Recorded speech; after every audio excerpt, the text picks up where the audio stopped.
Hells yeah. All right, welcome to Variant Roles, where we are going to dive on into Saltmarsh. Yeah, it is a salty marsh of the saltiness, and we are going to dive in. Prepare to become salt encrusted and as crusty as the pirate that you so wanted to be all of your childhood life. Robert, why are you looking at me funny? Don't you want to be a salty, crusty pirate? I'm good. One of us. Man, One of us. all right. One Look, of us. look. I honestly thought about like dipping this thing in salt water and letting it dry just to have this salt and the sea air fresh upon my skin. Method. But that would have been really uncomfortable for a stream, and then I'd start sweating in this booth, and it would get really bad. And Why is it oh, so sorry, salty? production value, it's not worth it, not worth it. But I'll wear the hat, I'll wear the jacket, and I'll stream with a cutlass, and I'll run you through. No? Okay. Well, I'll tell you what, we are going to do. It disappeared. We are going to run around in a circle here, and we're going to introduce ourselves and where we're from, where we can find on the internet, and who our characters are. I would love it if you guys are willing to do it in character. If not, that is totally acceptable as well. But please, tell me about yourselves. We'll start right over here. Nope, right over here. With who's Bosun? Well, Abbey Bosun Gale, ex-pirate. They say you're always a pirate, but don't tell that to an ex-pirate. So, let's see. I've got a higher purpose in life now. Not so much about loot, more about saving souls. Saving them for what? I don't know yet, actually. I was hoping to find that out. Dessert? I'm working on very little information. It's a work in progress. Very much. Okay. We will find out what that potentially malicious purpose of this one ex-pirate has to do with our immortal souls. It's okay. Trust is a flower you have to water.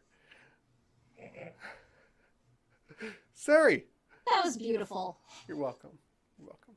Well, hello there, honey. I'm Sarah Duval, uh, barbarian extraordinaire, and, current pirate.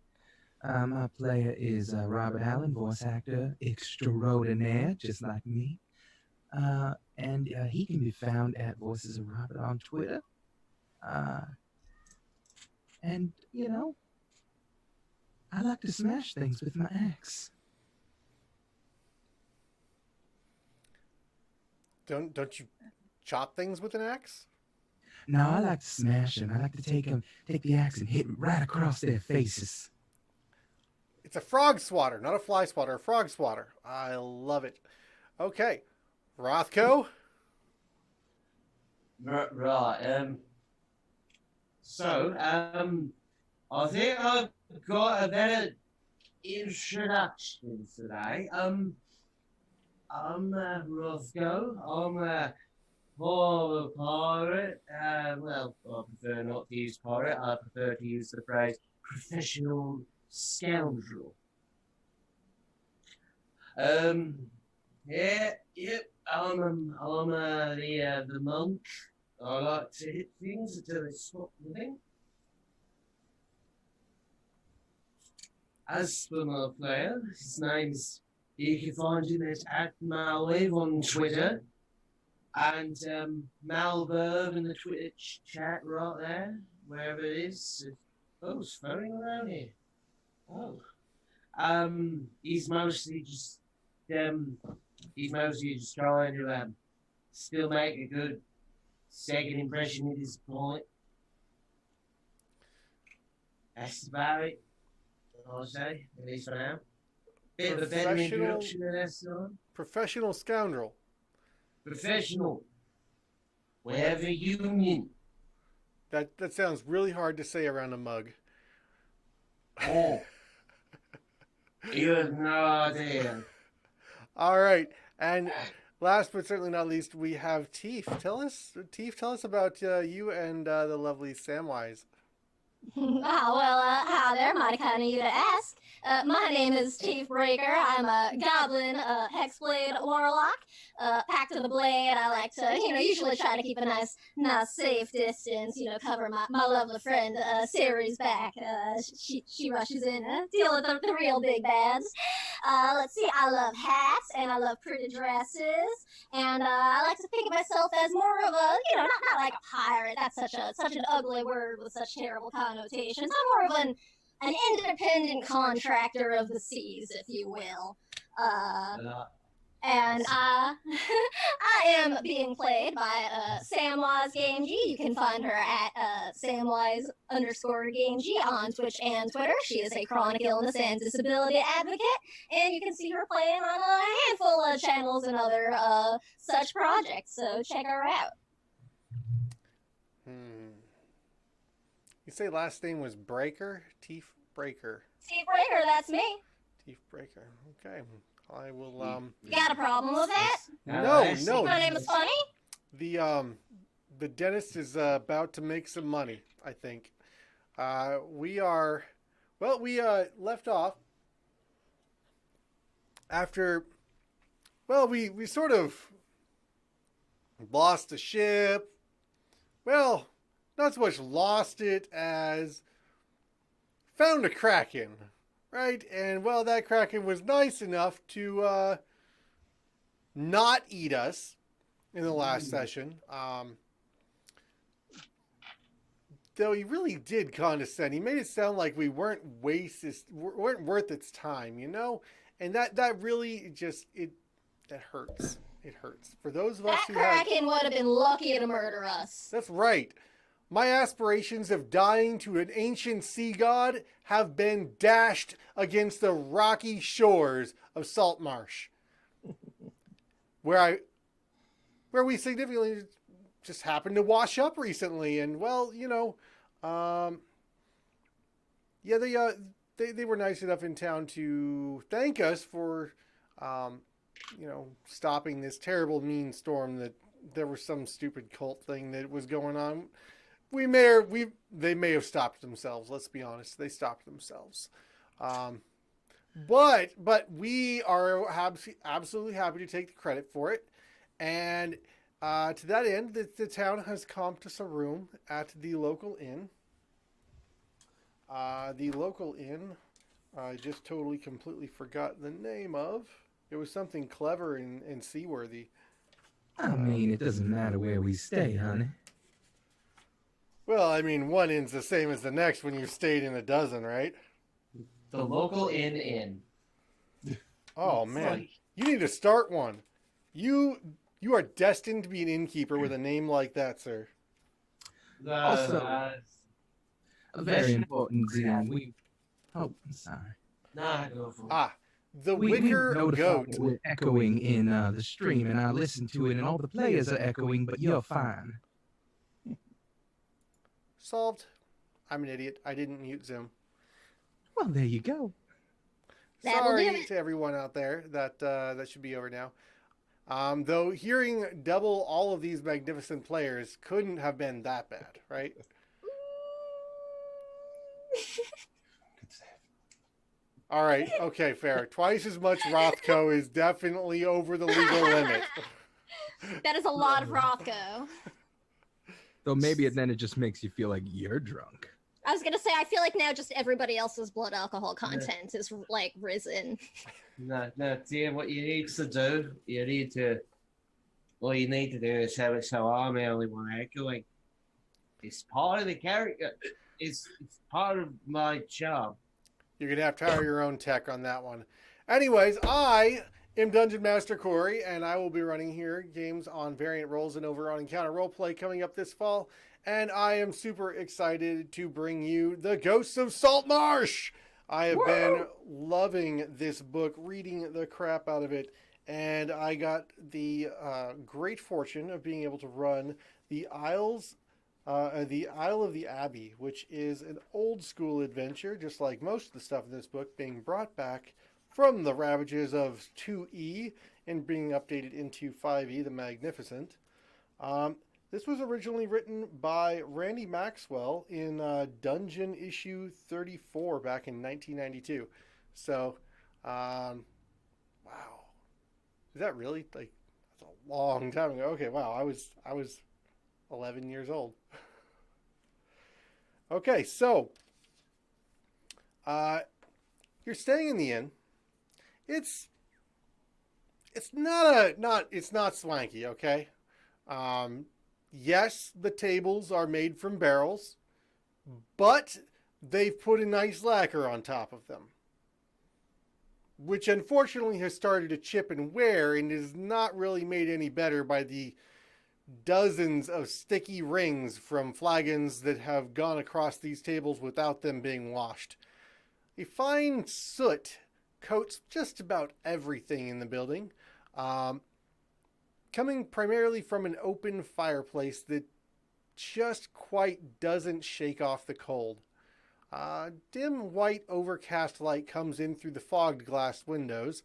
Ropes and nets hang from the ceiling in various forms of disarray, and you really get the impression that you would be at home if you were used to being at sea. Sounds like a lovely place. I love it here. Okay. You are not the only patrons. It's maybe 11-ish. It's not quite noon yet. It's not quite time to eat lunch, but it's definitely pretty early for this many people to be in the tavern. There are glances at you hurriedly looking away when you notice them, and hushed tones that silence the moment you look in their direction. It seems that word of these strangers and their exploits with the Kraken have gotten out. One person in particular stands out as a little bit odd from the rest of them. Stands a few inches taller than you would expect. It's a little bit greener than you would expect. Phil, would you please describe Bosun as you sit across the tavern? Well, Bosun's an old pirate. Even for a Triton, he's a bit old. And as befits someone who spends entirely too much of his time in the water, he doesn't get in for much in the way of heavy clothing. Just a pair of old ship's breeches will do.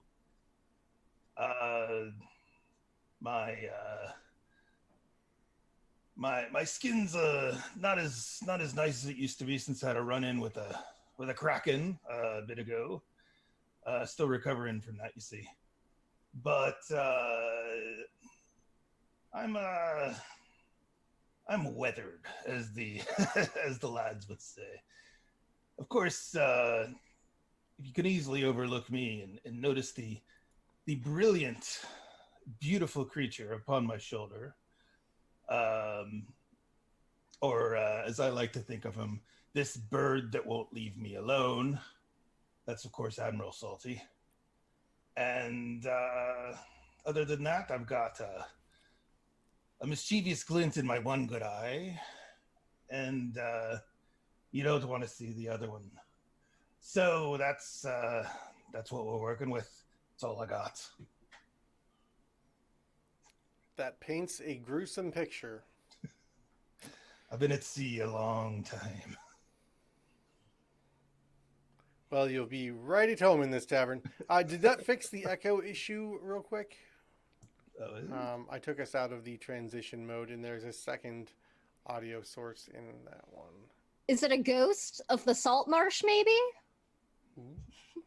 Oh my god. It's not an echo, it's just a ghost. There you go, now it's canon. You're welcome. I hope that fixes it. If it doesn't... Finger crossbows.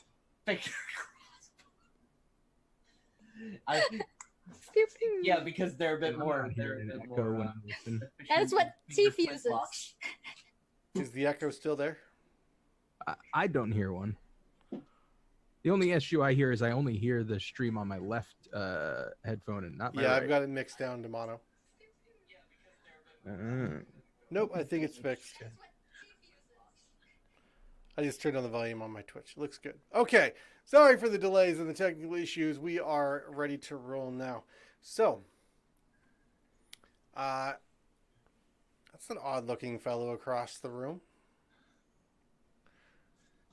As Sari, Teef, and Rothko, quick companions, sit idly in one of the booths, feasting on a rasher of bacon and some...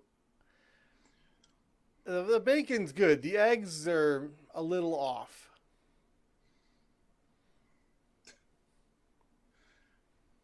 I don't know about you two, but I think these eggs are off. I mean, could be worse, but I don't know, is that guy over there staring at us? You're gonna have to point me in this direction, love. I can't see through this eye. I try to really subtly nudge my giant hat towards Bosun, and then when Roscoe just inevitably, I guess, doesn't get it, I'll just physically whoop. And then he falls on the table dead. You killed him. So just... Take his stuff. Oh right, I'm over there. Right. I get up and just walk over to the strange person that's looking at us, and with my mug in hand, and I look down at him. I go,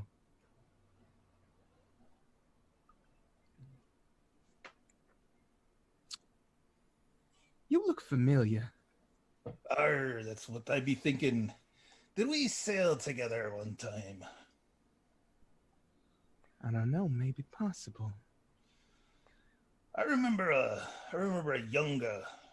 much younger pirate that once looked a bit like you.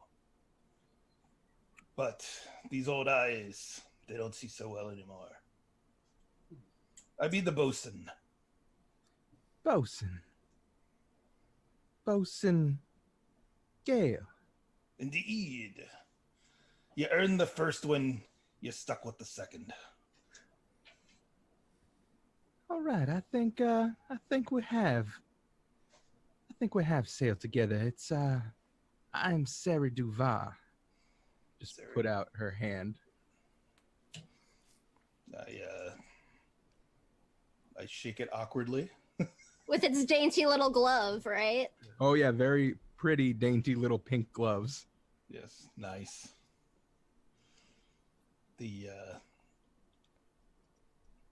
So what brings you into port? Well, recently we happened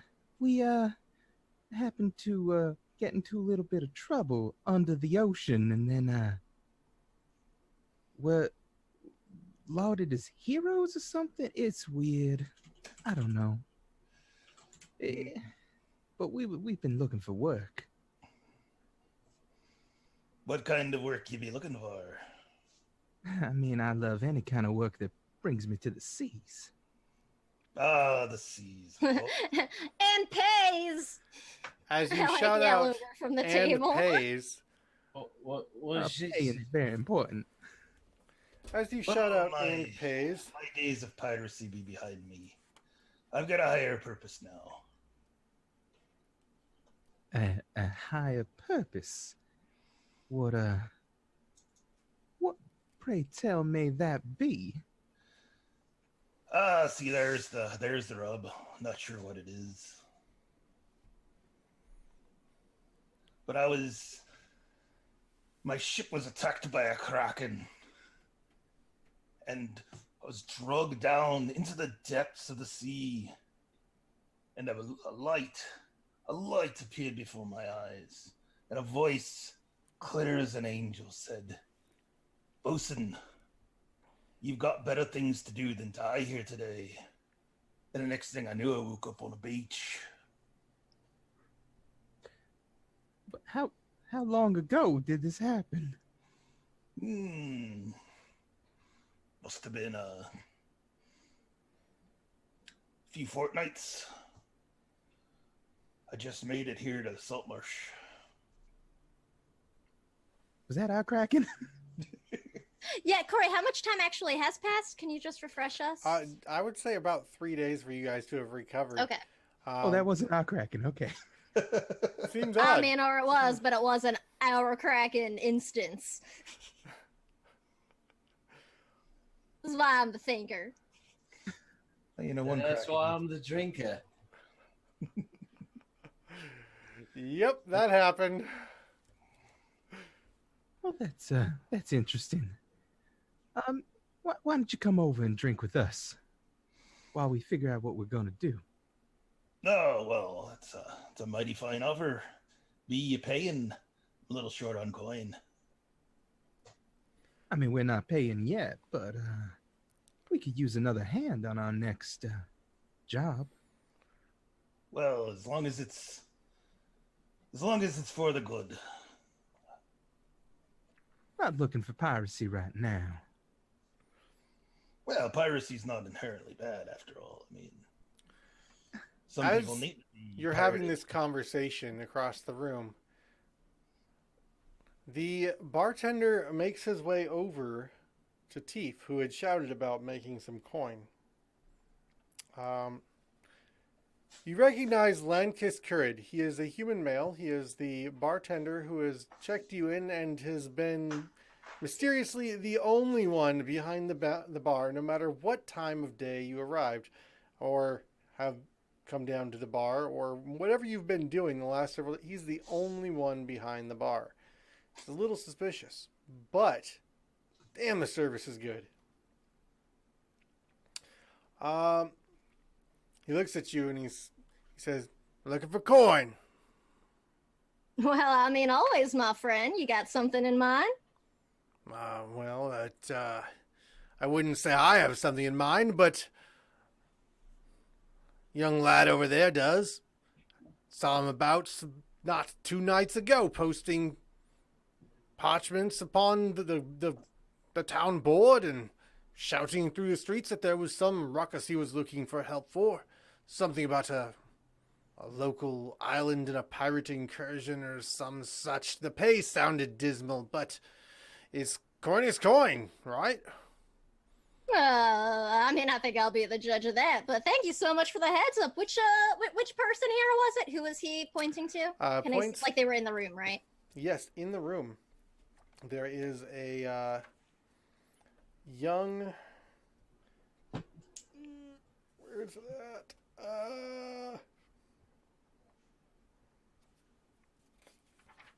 There we go.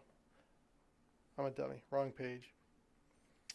You see a young, half-elven, blonde-haired, to be honest, foppish-looking dullard across the room. I mean, the guy, he definitely looks like he failed forward in life. All right. It sounds like my kind of man. I use Mask of Many Faces just to give myself a slightly fancier dress. He wears a leather vest and a white brocaded blouse that is maybe a little bit frillier than the current fashion, for those who care about the current fashion. My dress is twice as frilly. His pantaloons are a little too purple. Well, so am I. They might be new. Maybe they might be new. Yeah. All right. Well, are Sari and Bosun at the table now, or are you still having like your conversation, I guess, while this is happening, or? As the innkeeper makes his way out back over to the bar after refilling your goblet. Goblet. You note that Sari and Bosun are meandering back towards the table. Good. All right. I'll turn to Rothgar and just go. I'm gonna go see and inquire about some work. I guessing you're comfortable here. Feel free to join if you want.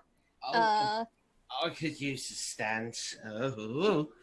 All right, and I'll just sort of like wave to Sari so she like knows like sees where we're going, and I'll totter on over. You probably just see like a giant hat like over the tables, like just kind of going through the room. Just knocking crap off the tables as you walk through. Right, just like my feathers like whacking people in like the faces and so I'll make my way over to this this fancy looking half elf in my illusory, much fancier dress. And go, hi there. My name's Tifa. I've been informed that you're looking for some hired help for something. Just so happens I've got a fine crew looking for some work at my disposal. And I look kind of make like a face up drunk Rothko like behind me. Yes. Did you bring your references? There was a posting. Where did you find the posting? I would like to know that it would be good for me to understand where to post these things in the future, that people would notice them. Ah, I see. Well, I mean, actually, I found out about this via word of mouth. So, I mean, really, it's good to just make sure the, tavern owners and stuff know when you're looking for work. They're big old gossips. They sure are. But, I mean, I don't think we should really necessarily be needing any references. You got yourself looking here at the, the heroes of the Kraken from just these past couple of days ago. That was us. You're welcome. Oh, well, yes, you took care of the storm. That is... Yep, totally us. Everything's solved. 100%. Good job, team us. You did not happen to see what happened to the boat that you had chartered to go out there, did you? There was some we inquiry. Didn't charter that boat. That was somebody else's deal, my friend. I'm sorry. All right. Well, there were no other survivors. I'm sure it will be. Nah, just the best. That was us. We're the best. So if you want the best, you want us. I hear piracy is on the rise. I cannot be too careful with my boats, you understand, so I will not probably be able to, without references, be able to issue you a boat, but I will definitely be able to give you I'll turn over to the like, just in the direction of the barkeep and go, hey, are we awesome? Well, that one there left toenail clippings on their end table. I mean, like, awesome at, like, saving shit. Oh, they did take care of that storm. That storm was dawn. Yeah. Right. Boom. Right. He just crosses his hands and he's slowly leaning sideways. Admiral Salty goes, dirty pirates, dirty pirates. I'm an independent contractor. Well, then, I suppose that on the reference of one so esteemed as our local innkeep, you should... I will upgrade you to a longshoreman's boat. It's a calculated risk. You should understand. I'm sure you will return it in good standing. Well, I mean, first, why don't you tell us a little bit more about what exactly this job is that you're looking for? Oh yes, I'm so glad you read you did not read. I spent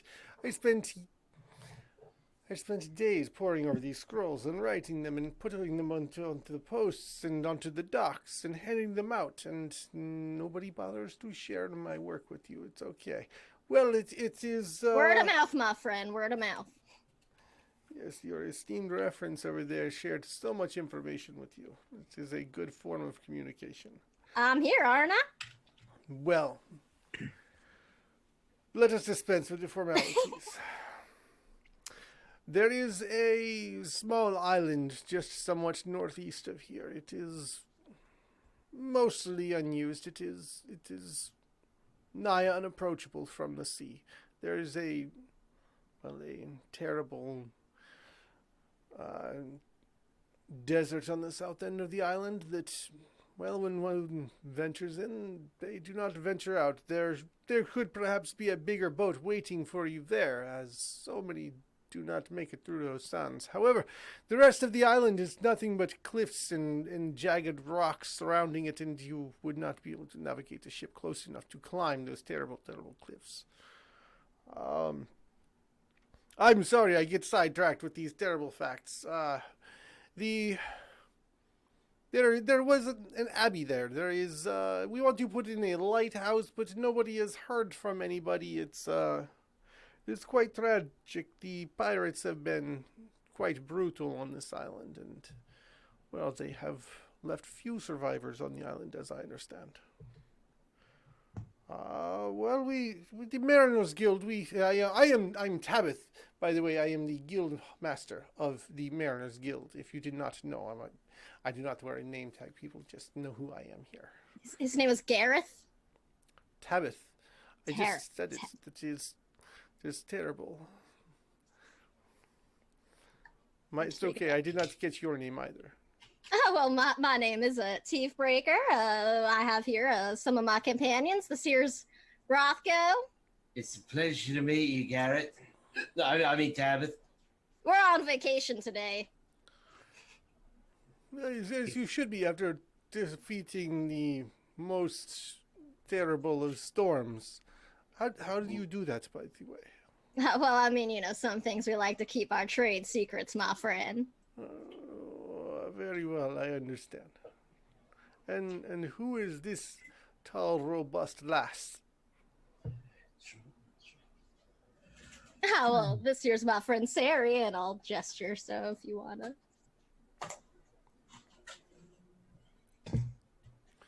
Yes, the ladies, they warm up to me in time. It's okay. And the Triton fellow, you are. I'm just the bosun. Of which ship? None at the moment. My last ship sank. Oh, right. So. And the one before that. So your parrot is an albatross of ill fortune. That is. No, it's a parrot. Yeah, I just said that. No, you said albatross. It's a parrot. I'm a parrot.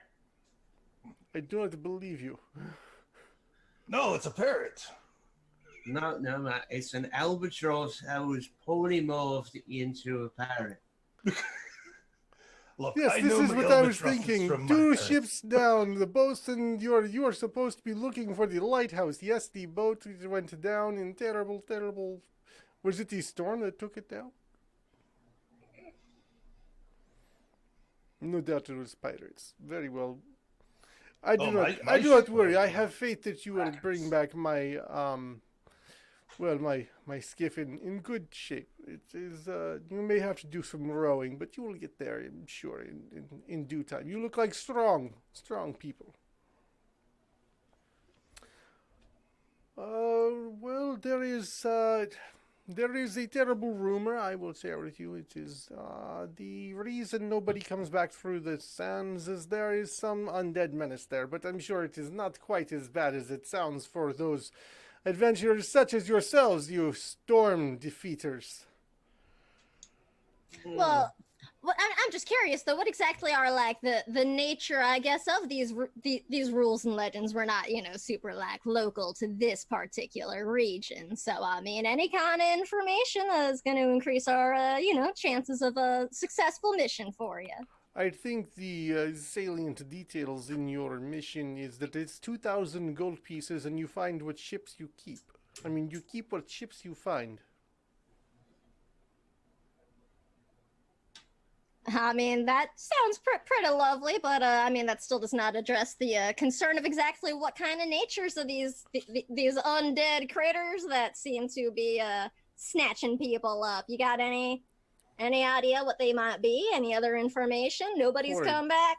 Nobody's had any, like, sightings or anything? Well, as I understand it, they were once alive, and now they are not. So, they are that kind of undead. Makes perfect sense. That is just exceedingly helpful. Thank you, my friend. You're very welcome. I try to shed what wisdom and light I can upon this situation. I can see that. It is much appreciated.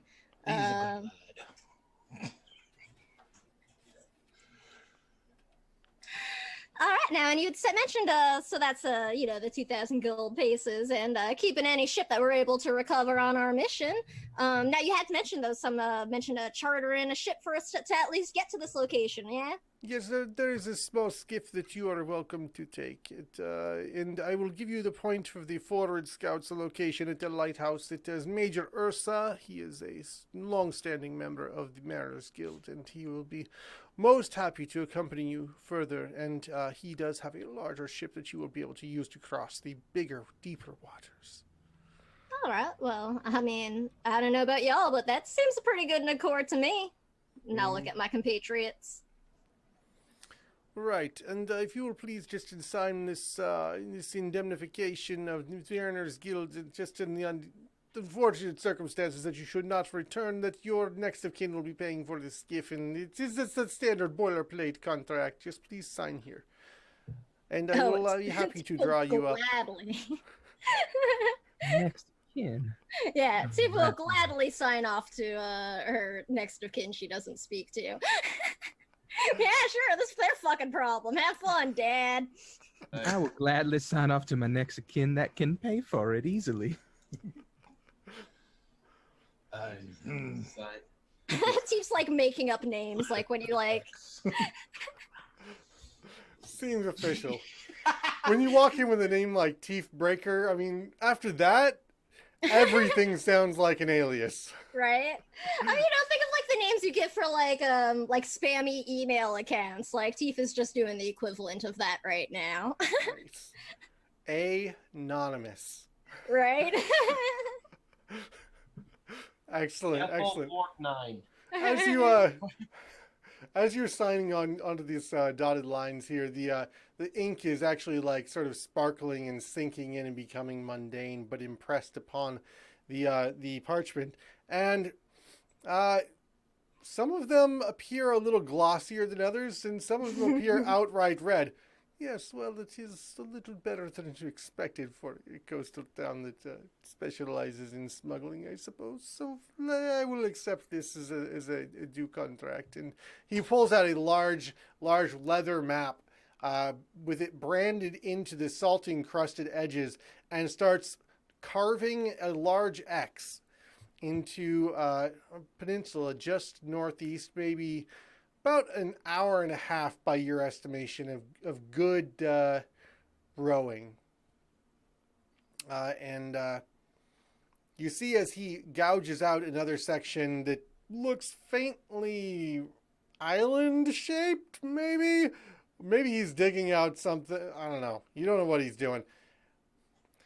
This is the lighthouse here at the X, and this picture here is of Major Ursa, and it is also in the shape of the island. I'm terribly drunk. Forgive me. That is not either of them. And in fact, the island, he draws an arrow going over it. The island is actually over here.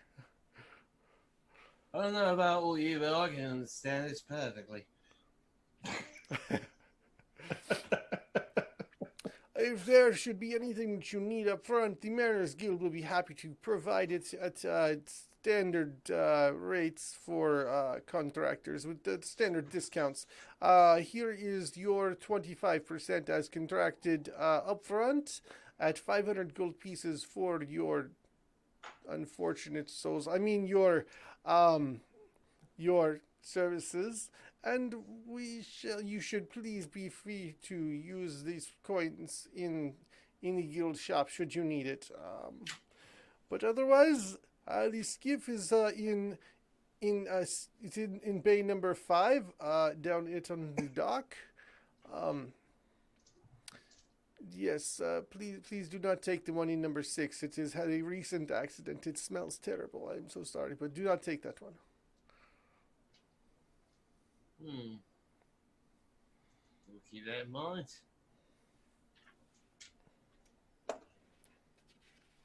I want that one. Literally on my notes, I put check bay number 6. Don't trust. Yeah. As we're walking away, I just kind of lean in. Joke's on them. I don't even have any next of kin.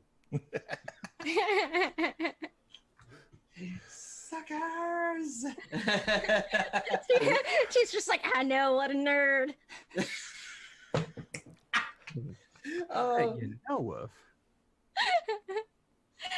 All right, so I mean, I guess we want to make our way ship-wise, unless there's anything that anybody's wants to take care of first.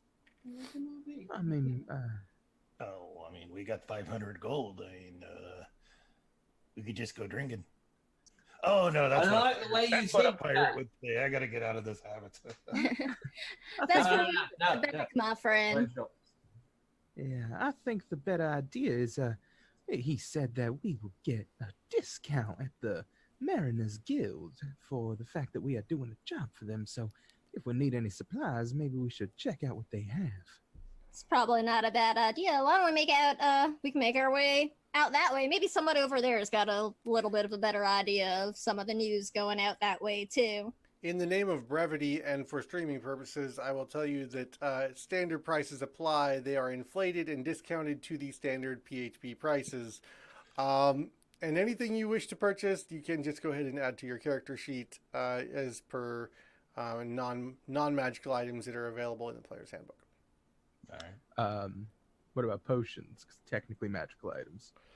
But listed in general equipment. Technically magical items, you may roll a d4. Anybody or Anybody just... wishing to buy magic potions, I will tell you what kind they are, and you can purchase up to a d4 of them for the standard price. All right. You. I will do that. So I have to buy Robert. one. But what I would like to do is I would like to take one of the use the robe of useful items. And what I'd like to do is take one of the random patches. So, Corey, I think it might work better if you gave the roll for that one, just so you can have posterity. It's one of the B100 patches. Ooh. This is a random patch. Yes, sir. What is number 68? 68. 4 potions of healing. I'm not joking. I'm really not joking. He's like, whatever. These are the best dice ever, I'm telling you.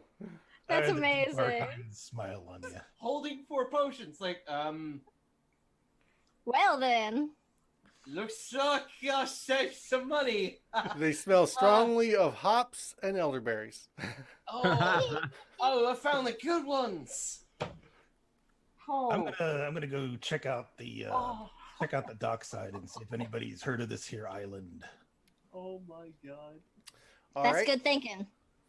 As you make your way down to the docks, it being nearly noon, it is a bustling hive of activity, and people are running back and forth armloads of crates and barrels and pushing wagons up and down the fray. Anybody in particular you're looking for? Just some old salty dogs, recognized or otherwise. You do see a couple of, well, I think they're just the sort of people you're looking for. They're standing around behind a pile of crates and barrels, flapping their jaws, not loading a ship. Ah, yeah, that's the type. As you come walking up, looking at you, they size you up. Ain't got no room for no strangers on this ship. Oh, you scurvy dogs! I'm not looking for a berth. I'm looking for information. I'm looking for gold coin. What you got? Well, I don't got as much gold coin as I'm hoping you've got information. I ain't got as much information as you got of gold. This isn't going to get us very far, is it? Well, it depends on how far you're willing to take it. He puts his hand on his dagger. Right. How's your mum? She's quite good, actually. Thanks for asking. I know. So, I'm looking for information about an island north of here. It's got a desert. People say it's full of undead creatures. Knowing about it. I might have had asked about that before. You been asked about it, or you been there? It depends entirely on who you're asking and how much gold you're asking with.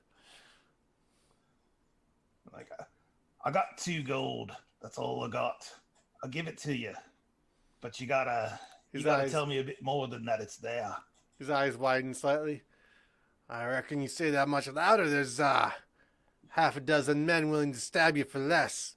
So, I think you'll be parting with that for whatever information I've got if you value the meat between your ribs. I'll tell you this. I will tell you this. All right. Men what asked about that didn't come asking around again. And they didn't pay no 2 gold to find out either. What did they pay to find out? If I were to guess, their lives. I did not have much information to give them other than where the island is, and I can't say as I regret telling them. So I'll tell you the same. For that shiny 2 gold pieces right there. All right, so I'll just flip him the 2 gold nonchalantly, like I don't even care. His quiet friend that hasn't said anything snatches them midair. Obviously, but now it's your problem. The hands of the operation. Right.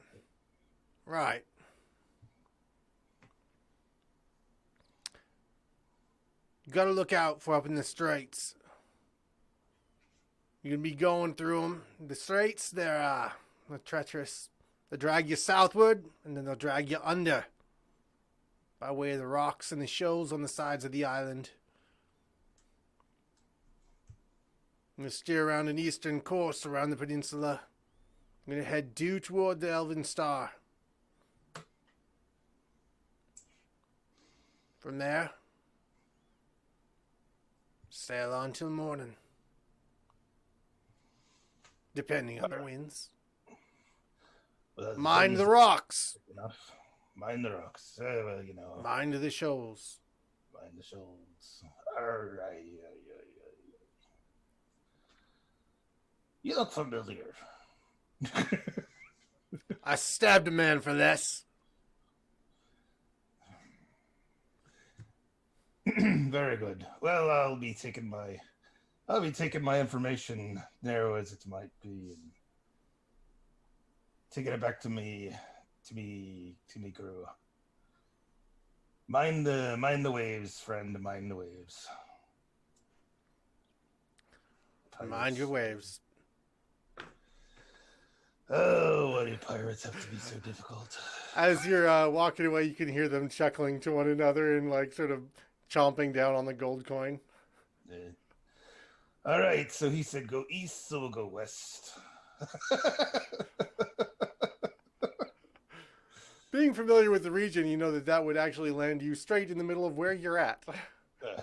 You know, sometimes you gotta read between the doggerel lines, as it were. Very nice, very nice. Take a point of inspiration for the meaningful encounter. That was wonderful.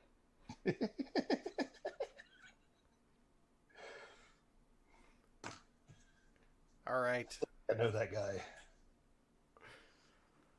You've served on that guy in 3 different ships, and he still pretends like he doesn't know you. I know. That's my lot in life. Oh, all right, bosun. I was just thinking maybe we should go find out if anybody knows anything.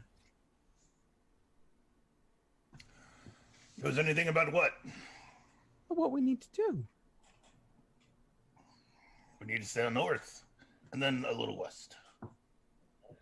Oh. All right. Look for a lighthouse. I don't know. You lot will be doing the rowing.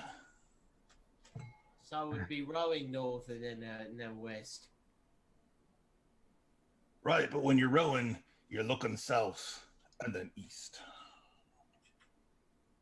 It's a bit confusing at first. I'll just go with the flow. Well, I think we were Oh, if supposed you go with the to. flow, you go south. I believe we were supposed to meet with a Major Ursa as well, too. So, I mean, they might be able to give us a bit of guidance. Isn't that a star constellation? Wait. I don't know if that's in our realm, sweetie. What? It's the Elven Star. Exactly. Well, it wasn't. Wait a second. I'm sorry. Was that a Burger King Lord of the Rings goblin? Oh, hell yeah. Yes, it was. I've got Aragorn right here. Nice. Are we meeting Major Ursa here or over there? I thought it was at a lighthouse. Yeah, that's what I thought. I got an ear for details. And an eye that's a pearl. But, you know. That's just me. Well, then All maybe right. go check out the Bay 5, I think it was. I believe it was 6, dear. Yeah. Well, I mean, we're gonna look at 6, but if he was honest, 5 is the one that he suggested. Right. But of course, we're looking at 6 first. Oh, well, naturally. All right, just, good to make sure we're all on the same page. Shall we then? All right. Maybe 4 for good measure.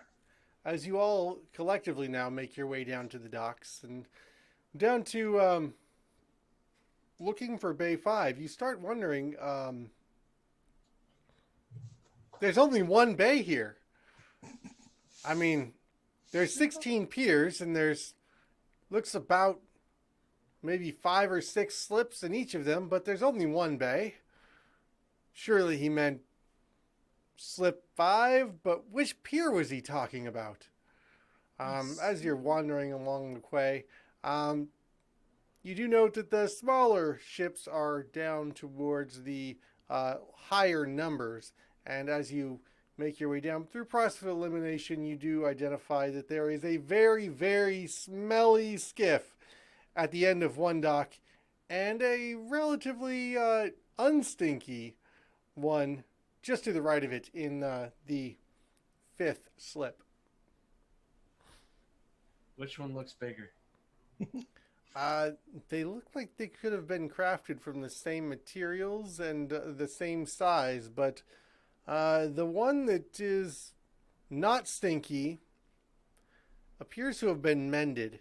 The one that's stinky appears mostly pristine. I mean, what kind of stinky are we talking? Are you sniffing it? Like to take it. I need a con save. Smells like burning. Excellent. Ooh, okay. Oh, no. I'm fine. 11. Oh, you're fine. No, you're good. Just a little bit. You're a little flushed. I mean, it's you're a little pale. A little greener than usual. You may have a case of the vapors. Yes. Oh, my I stars. think I'm coming down with the vapors. A lady should not have to smell such things. Yeah, Sarah, y'all all right? What are you doing?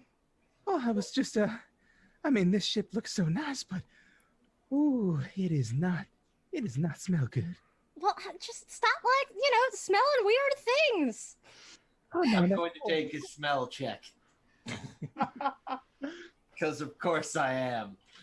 Of course. Con check? He's Yep. just no. Trying to grab it out of all these taller people's hands. That's a 19. 19. You've given back to the sea much worse than that after too many drinks, and well, while it's not the best thing you smelled today, it is slightly better than the eggs you had for breakfast.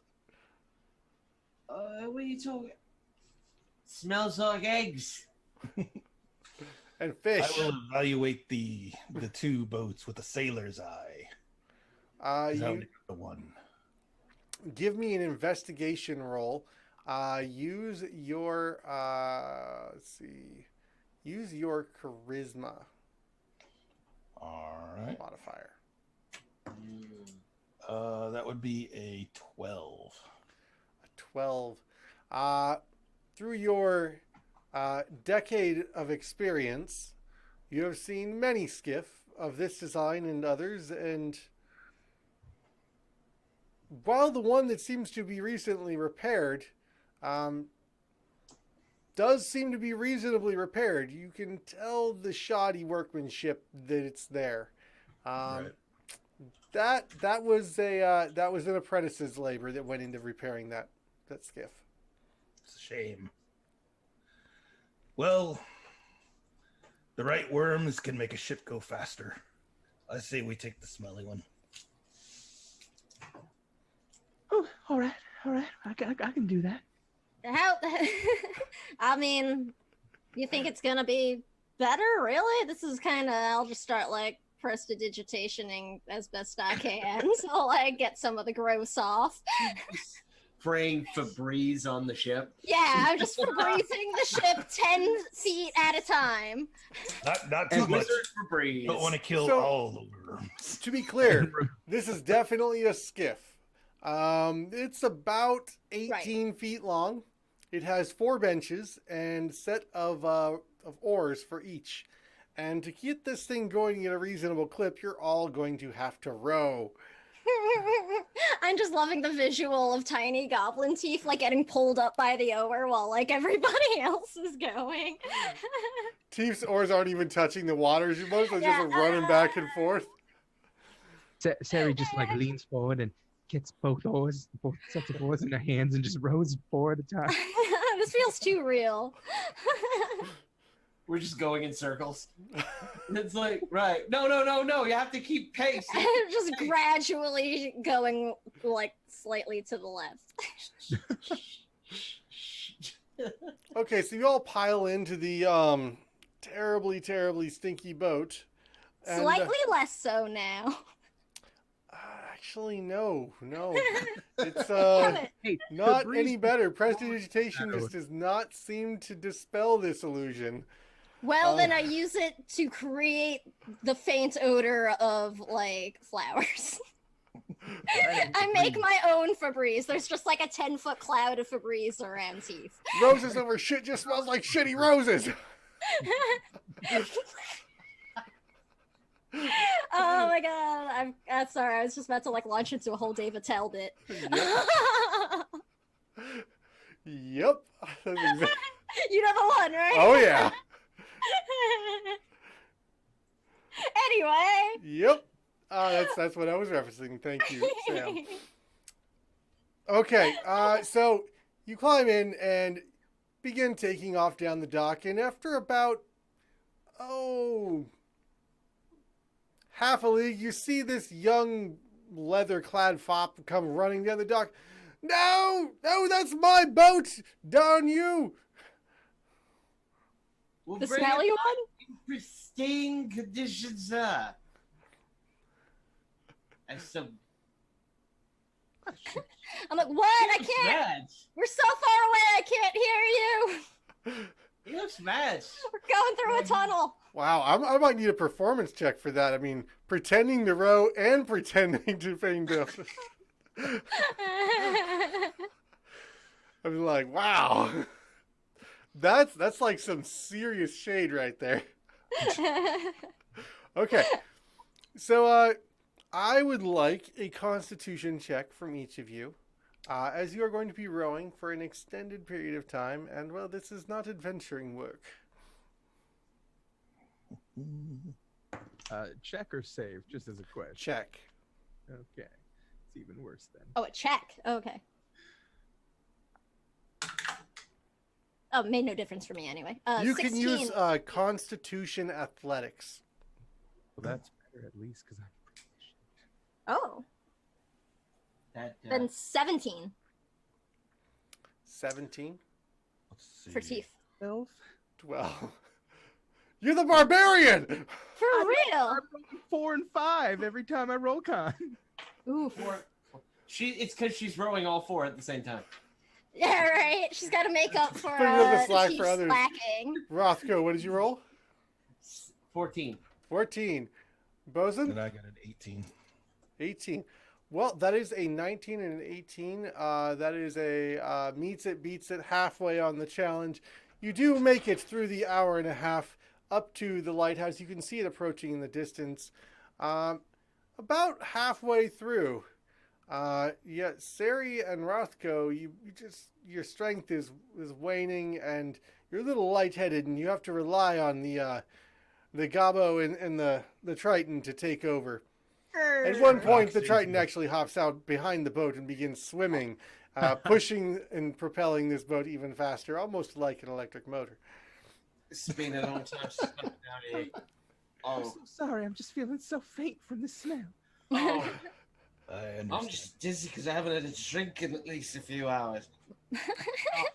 When we get within sight of land, I'm going to have Admiral Salty fly out and do a pass by the lighthouse and just get me the lay of the land.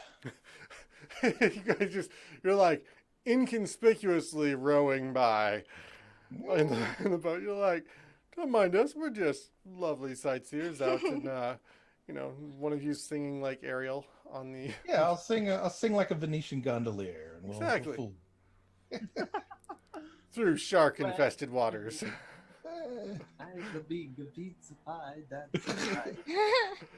With, pirates about all of...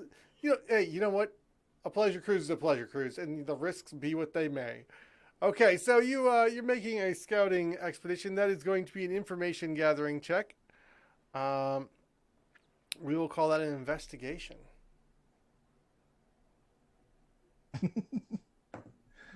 terrible at that. 11. 11. Through your own loud singing and your pushing of your oar stick in the shallow waters, you're having a hard time concentrating on what's going on around you. Perhaps somebody else was paying attention. Or the parrot's just a dunderhead, but definitely one of the two. Oh, One the of parrot those. is totally 100% harmonizing with you. Well, yes, of course. Not right, that so either of you are hitting any note correctly. Well, I got him from the enchanted tiki room after all. Okay, so right now we're looking for like a safe way through the rocks, right? No. So you are approaching the lighthouse where Major Ursa is. Major Ursa will direct you further to the island. Oh, so we're just looking for Major Ursa. Okay, I've got all of my notes on like 3 different post-its right now. So, Major Ursa has a ship that you might be able to climb aboard and All right. charter for the more dangerous waters. All right, then I'll start keeping an eye out, see if I see any sign of like a another ship somewhere in our vicinity. I will assist you. I have navigated tools, so that would have a spyglass and things like that in it. Oh, excellent. That is a better assistance. As you're coming up, roll for me a survival check. Oh, I mean, that's just mean. It's nautical Only I would understanding do it. of where you would find a harbor. So, survival. Oh yeah, you roll. You're using your tools. I mean, can I roll the survival check? You may, absolutely. With your Wonderful. spyglass. Use I your am proficiency. proficient. If we are assisting her. It doesn't matter, honey. I got a 16 natural, so 20. 20. Yeah. Yes, you spy a little up north of where you are. There is a small inlet, and in it there appears to be what could perhaps be called a boat. One might use the word tub. I These think that's mariners a are boat. Not the best Not mariners. a bathtub. Not a bathtub. It's a small mercantile vessel. It's about 45 feet long. I It's a apologize, single-masted with the ropes for both mizzen and aft masts, and it can handle a much larger body of water than this little. A skiff is for mostly going ashore. from a larger ship. So I think that we'll probably go towards that then, right? I Everyone? think so. tub is generally a derogatory term for a boat that has not been well taken care of, though. Well, let's go then. Okay. So as you pull into this small bay harbor, I'm not sure what you would really call it other than it's an inlet.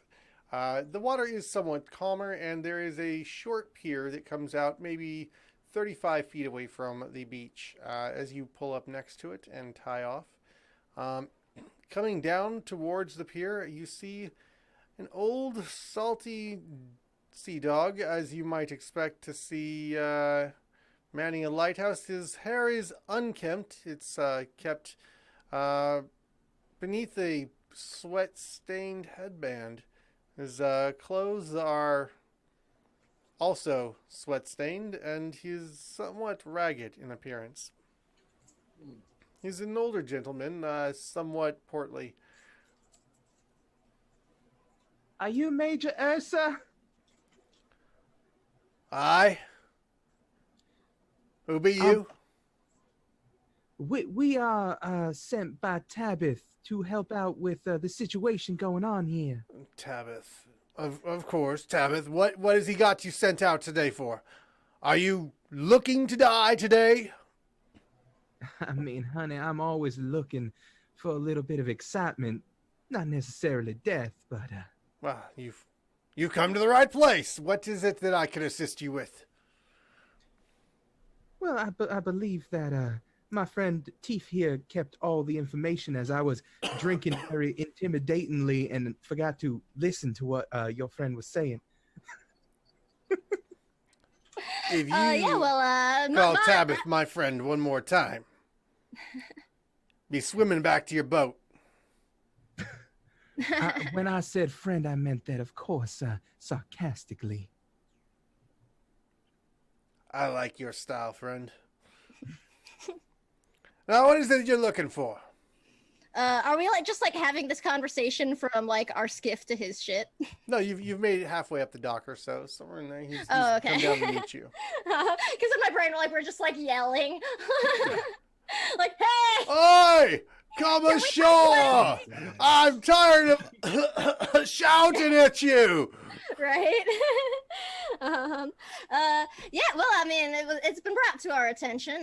Y'all have been trying to set up some kind of this lighthouse situation, but you're having some issues with some pirates, maybe some dead. To be totally honest, that guy was kind of in his cups and not fucking helpful, at all.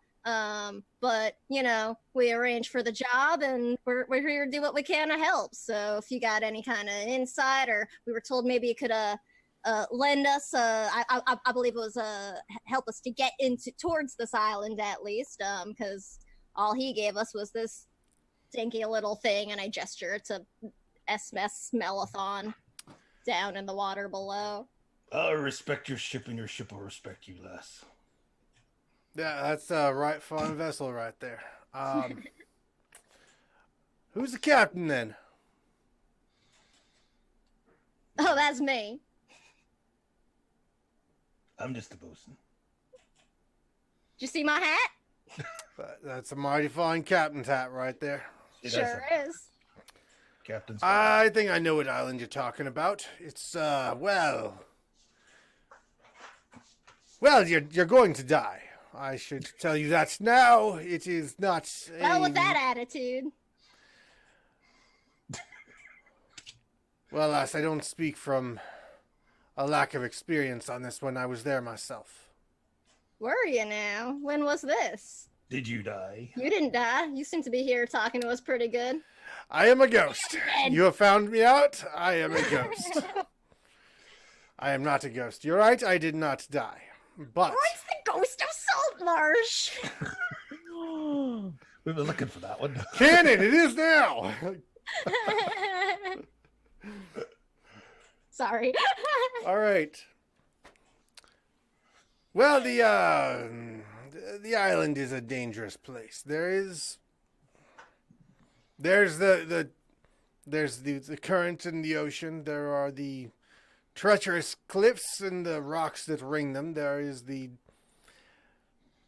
unfortunate desert to the south that is the only safe harbor where you may put your boat ashore, but no sooner than you should set foot upon the ground, you will most certainly be set upon by the undead. It is terrible. But, with one thing I might add,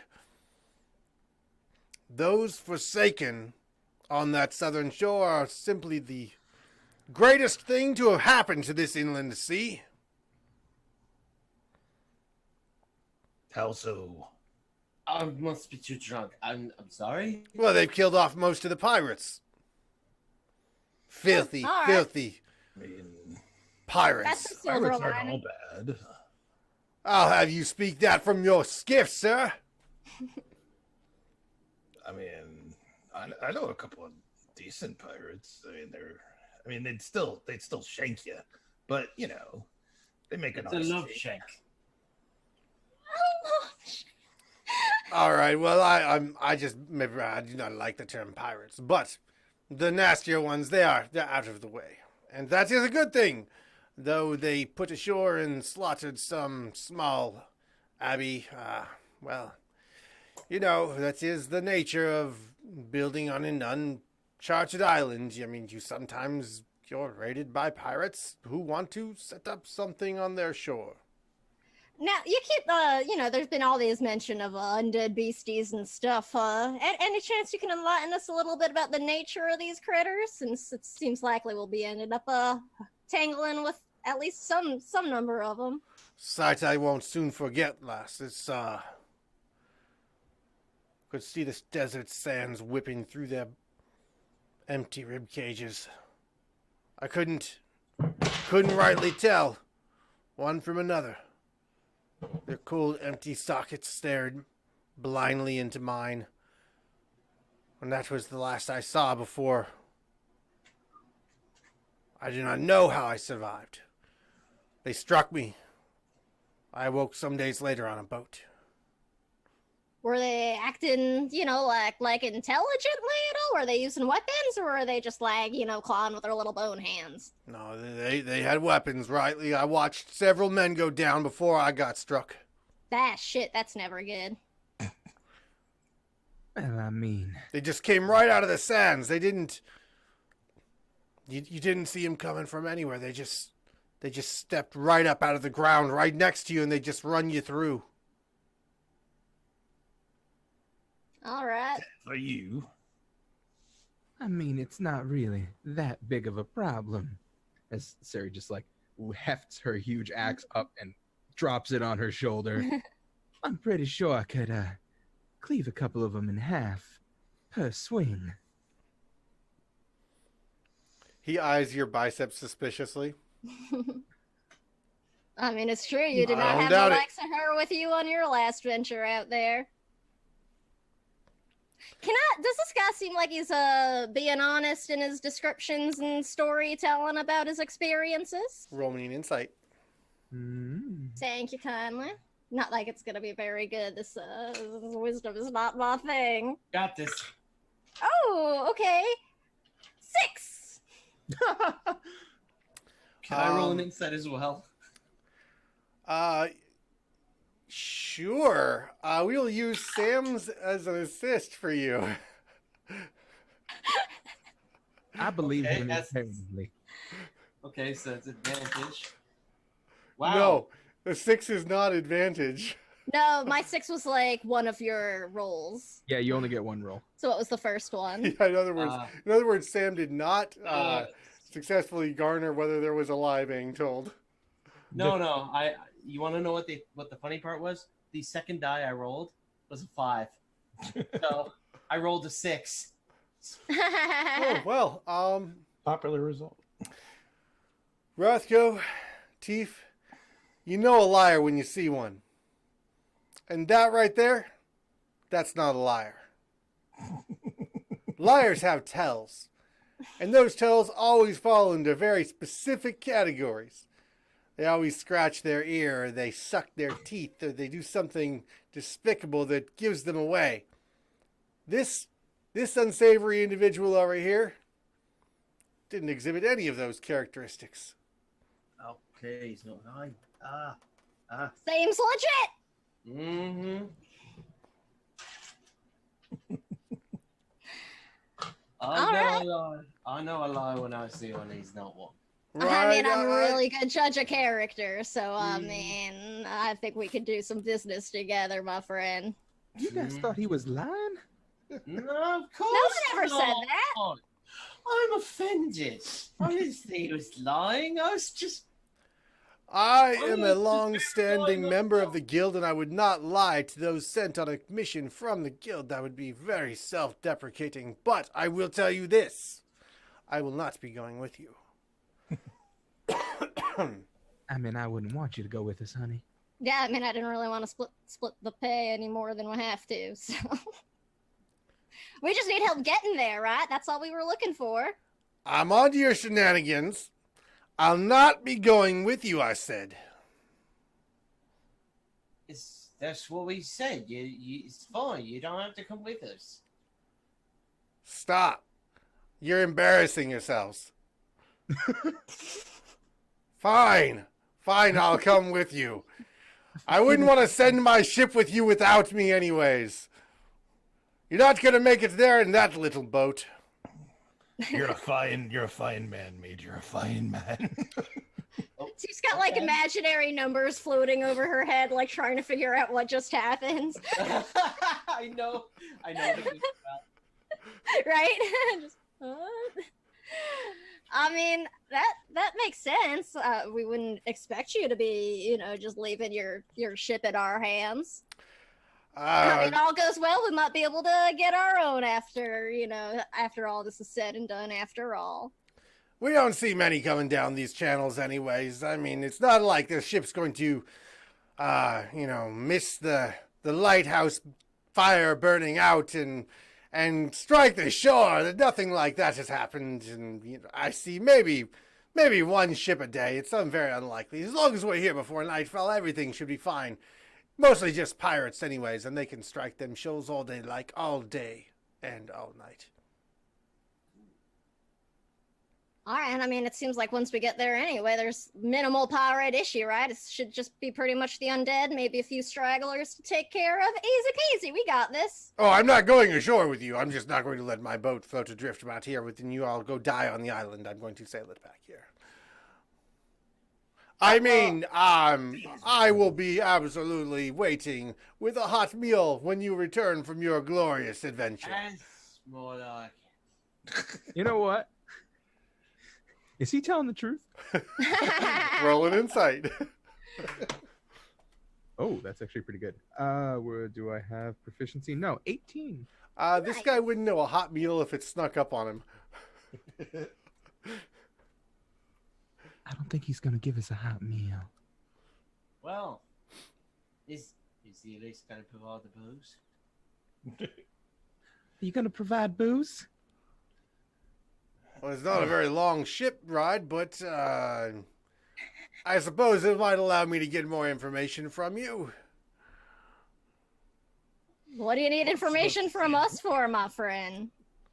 Well, it's a lonely place out here at the watchtower. I'm sure you'll tell me a story that I'll retell, and my parrot will parrot it back to me, and I will pretend I didn't hear it, and it will be great fun around the campfire. It's very lonely out here by myself. You need like a book or something, man.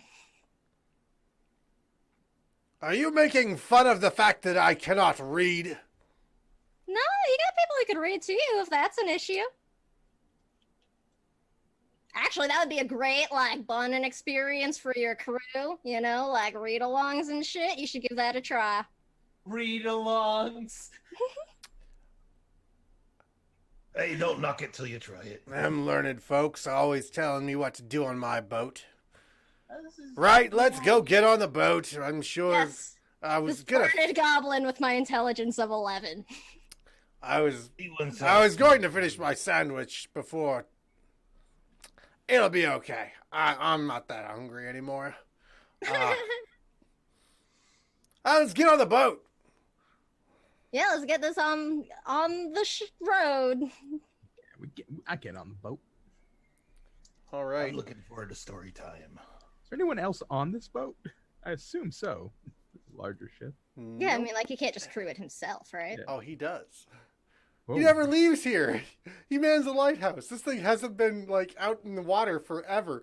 You can see that there I was a are little unclear about exactly what the setup with this guy was. there is a heavy amount of barnacles on the hull of this ship, and you have a feeling that you couldn't get above 13 knots if you tried. I'm gonna tie our skiff to the back, just in case we need it. Yeah, I mean, because we're not going to be able to get super close to the shore, actually. So I think we'll need the skiff to get from.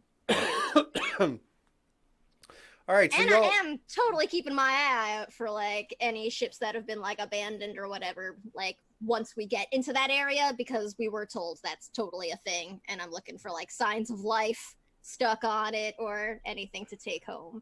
excellent, as any gobbo would. Okay, I want so my own ship.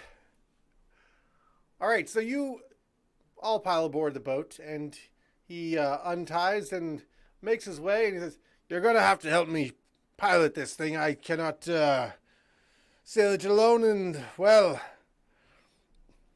when my crew said that seaman's life was for them, they did not think that a watchman's lighthouse life was for them, so they've abandoned me to my boat." Very good. I'll shout. Who orders among you is a everybody capable knows. death hand? I mean, that could supposedly help you. Everybody roll me a...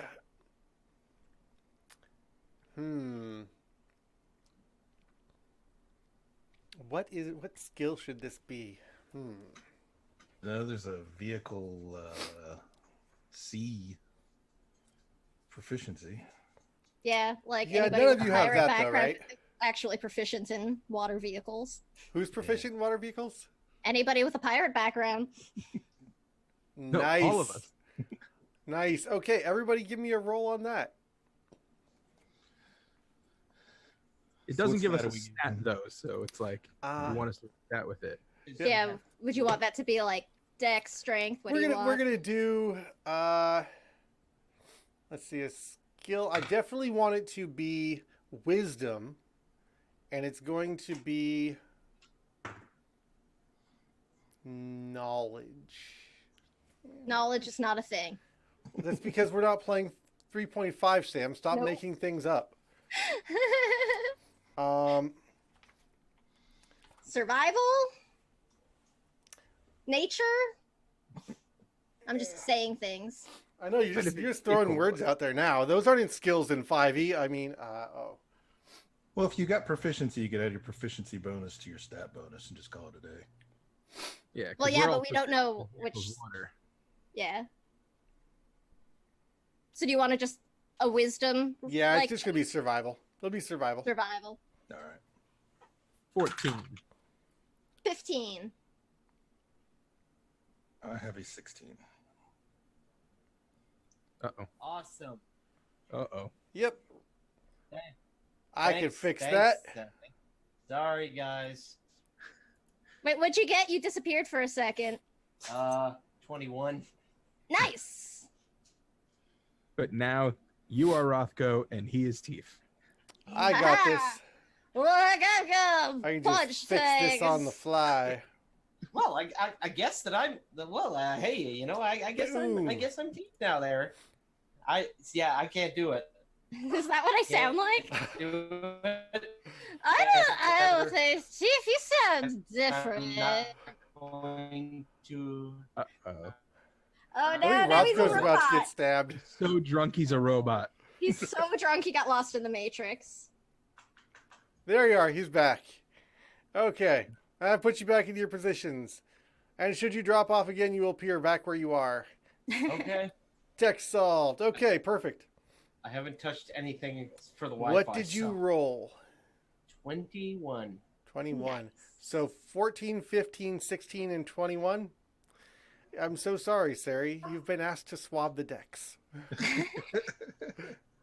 Everybody else is going to be manning different ropes, and the captain is, of course, going to be the captain of the ship. Major Ursa is going to be manning the till. All right. Who wants to? If we had one more, someone was going to be on the poop deck. I'm just saying. Okay, so you bring the ship about, and it is lagging bad. This ship has got probably a good half of its laden capacity in barnacles on the bottom of this boat. But, it's just a maintenance and upkeep. It's still seaworthy, right? If the wood were destroyed, the barnacles would provide a watertight seal. We'll see what happens if you ever get it cleaned. Probably go down. Okay. So you make your way out down the channel, and it's not too long before the narrow waterways begin to overtake you, and suddenly a side shift, a drift in the water current, starts pulling you towards the shoals off to your left. Wow, that's not good. And the captain, Major Ursa, shouts out, "Sails to the..." What is it? What's to the right? What's to the right? Starboard. Starboard's the left. Don't lie. No, port is making left. things up. Starboard is right. I have a shipping license. Also, four letters left, 4 letters. It's easy. Nice. I'm a landlubber. Now you tells me. All sails to the starboard. And, well, the dungeon master goes the wrong way, but everybody else seems to go the right way. There's one NPC on the other side of the ship. Accidentally falls in when he leans the wrong way. Well, he's not there anymore. What? By the way, you're fired. I'm not coming back for you. Throws a life preserver off the side. That's my escape boat. I need it back. But it turns out that in D&D there's no such thing as a life preserver, so we just threw something that looked like there was just a cardboard cutout. It's like, oh. After 5 minutes, just a soggy donut hanging there in the water. Okay. Yeah. Delicious. The ring of life preservation +1. You do manage to pull the ship away from the dangerous shoals and out into the bay, out in the deeper water, and the current abates.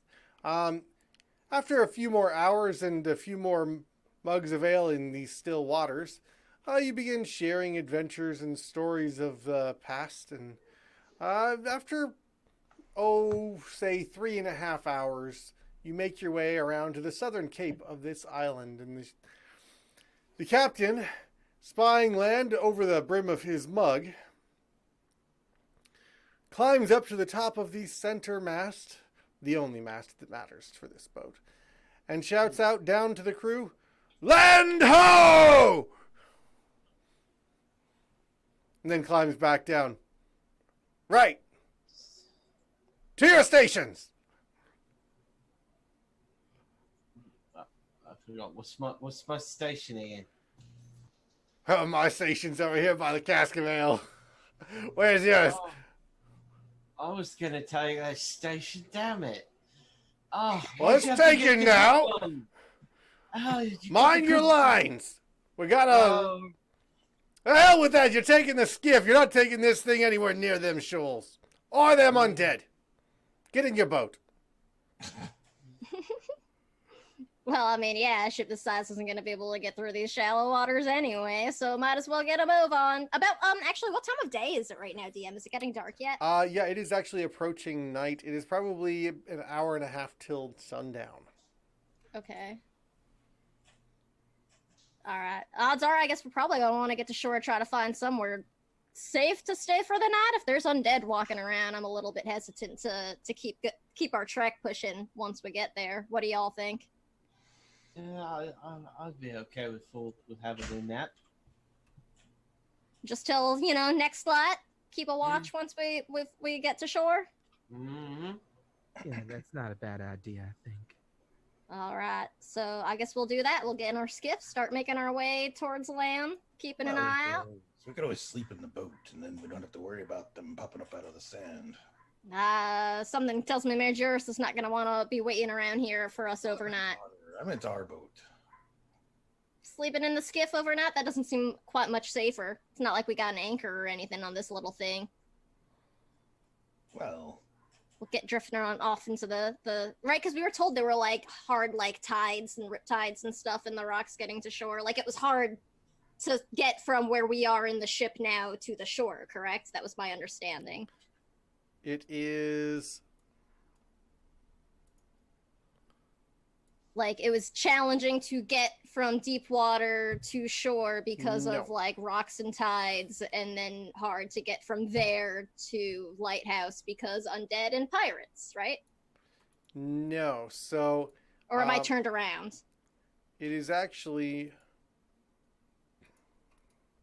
Sorry, I'm just trying to put some grid on this map because it didn't auto do it. Oh yeah, my fantasy Close enough. has been opening, so I can't see. That's okay. It's not Yeah. really all that necessary. Well, it gives me an idea of what we're dealing with. Yeah. All right.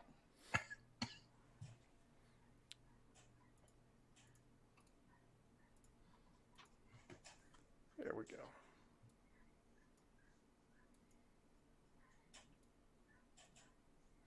Or was it just the cliff face for the lighthouse was what I'm thinking? Am I just like No, the cliff melding the two? face is surrounding the island. So I've not provided a mile, but you see these black outlines here around the edges. Here, there is a slight break in them to the south edge of the island, and that is where the ship is going to come ashore. Each of these... Wow, that is a really terrible job on the scaling. Nah, I think we can see it at least, though. We get the idea. Like, I can see Sari's little token down at the south end. I'm the only one here. It's because my fantasy grounds won't load up. Thanks to my update. Okay, so this is where you are putting ashore, down there in the south. So,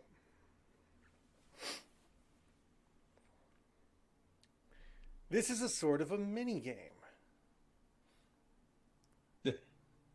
Ooh. A game within a game. Gameception! We need to go How deep. Inception works. Okay. So, we are going to use...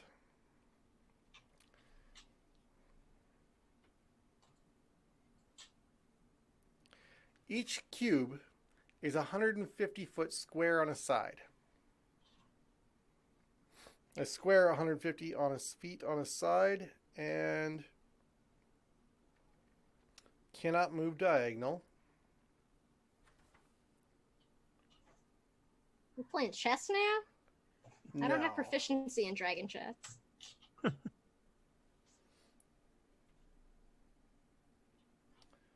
All right, so actually, you are going to roll a perception check for the party. And you are going to move along a pirate's path, X number of squares, avoiding obstacles. And then something happens.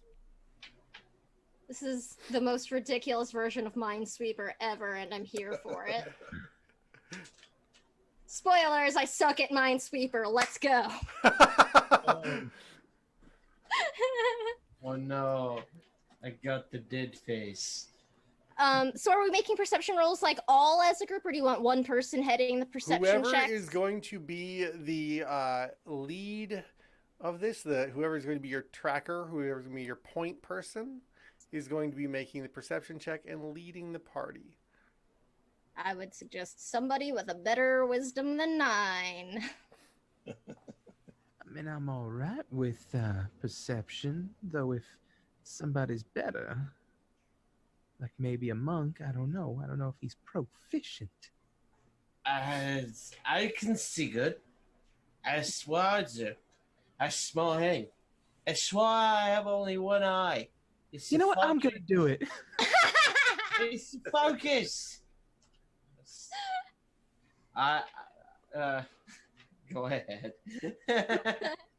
I mean, are we able to assist Sari to Yeah. give her advantage in her search as a group effort? Sure. You can use Help action. help action. Okay, well that advantage will be useful because the first roll's not. The second roll is much better. 20 total. 20 total.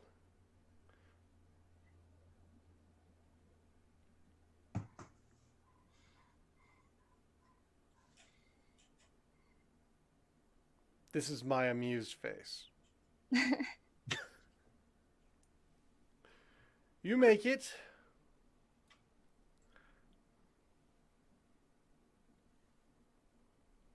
to here. Almost all the way through the dunes. Nice roll. You perceptive creature. However, upon reaching that square, things are not quite as good as you had hoped. You realize suddenly that you may have stepped just one too many steps in the wrong direction as the sand shifts ever so slightly off to your left. And you look, and then off to the side of that, the sands begin shifting as well. And then all around you, the sands begin shifting. And rising out of the sand and lumbering towards you are heavily sand-encrusted skeletons. They look as if they just came from the wet beach, and they're very dry, though. There are crystalline structures growing off of them, and they have multiple arrows sticking out of them, and they bear scimitars and falchions and cutlasses, and some of them were wearing half-rotted garb that could be perhaps piratey. Do any of them look familiar? All right, I would like to make my packed weapon appear. Like once I see these things start to burst out of the thing, because that's an action. So it's like my reflex. Dead. Your crossbow appears in your hand. Bosun, do you normally interact with the undead? I'll say hi to anybody. That one over there has a slightly familiar-looking eye patch and little. Oh no, couldn't be you because that's your eye patch that you see on it. But I mean, that's what you get when you buy it. I mean, like you're shopping in the same place. Clearly, this guy's got good taste, right? I just like to keep track of where people end up, you know. Okay. Well, it's good to know. Good to see you. Nah. To the southwest of you, 12 skeletons rise out of the sands. To the west, 5. To the northwest, 10. To the north, 8. To the northeast, 8. And to the southeast, 6. It's a lot of skellies. I think we're surrounded. That's a lot of skeleton. I mean, I think we're surrounded's my middle name. Really? That's a long middle name. That's this long one, yeah. So what we're at now? You're like 4 letters away, man. Sari, danger, success. I think we're surrounded. Duvar. I love it. It's getting added. Yep. I just need to pull this up real quick because... Darn nobles and their long ass names. You know what? I'm going to pull up the right map anyways. What do you think of that? I think my middle name is the Gale the Bosun. That's not it. What the heck? Looking over my features real quick, trying to remember how the hell a hexblade works. Looking over my features real quick and go, oh, right, I rage. That's what I do. Got it. Oh, yeah, I hit things. No way, I hit things too. Oh my God, that is so. You know what, honey? I think that maybe you and I together, we can hit things together. I like this idea. We should brainstorm it and have a networking system. I think we already did. That's how you get venture capital right there. Oh my. Oh man. So on D&D Beyond, it's just Sari, danger, success. I think we're surround. ... Would let you finish. Disappoint. It's there. It rolls over and Cuts it off. Just like abbreviate it to the initials. No. So it's just a bunch of letters. Esquire. Well, I mean, of course. I've always been an esquire. Well, Mostly I mean- because it's a title that means nothing. Yeah.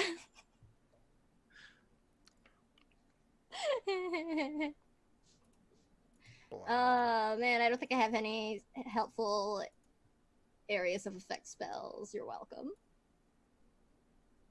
Means we gotta hit them. Hit them until. What I they get for stop not playing a great old one this time. Oh my, great old one, you say? What you got against Cthulhu, huh? Huh? Nothing. My last warlock was a great old one. You made Cthulhu sad. How do you feel about that? Pretty good, actually. Oh. At least he knows. I really want to play a warlock of Thari's Doom one day. Never done it. Done Orcus, but I've never. That'd be cool. But yeah, I like Thari's Doom. He who shall not. It's wonderful. I'm all about the Dawn War Pantheon, just in general, so Dawn War's bring it. One of my first characters was a cleric of Avandra. Oh. My first. She and Rothko would have gotten along great. I like this guy. She's perfect. Oh, by the way, are we rolling initiative? Or Yeah, do you need us? Corey casted Oh, no! invisibility. The Skellyman got him. He stealthed all the way into a different game. Well, I'm gonna do it now, just in case. That's cooked. That's better. I will be right back. Just as a note, my initiative is 16. Nice. Fancy monk initiative.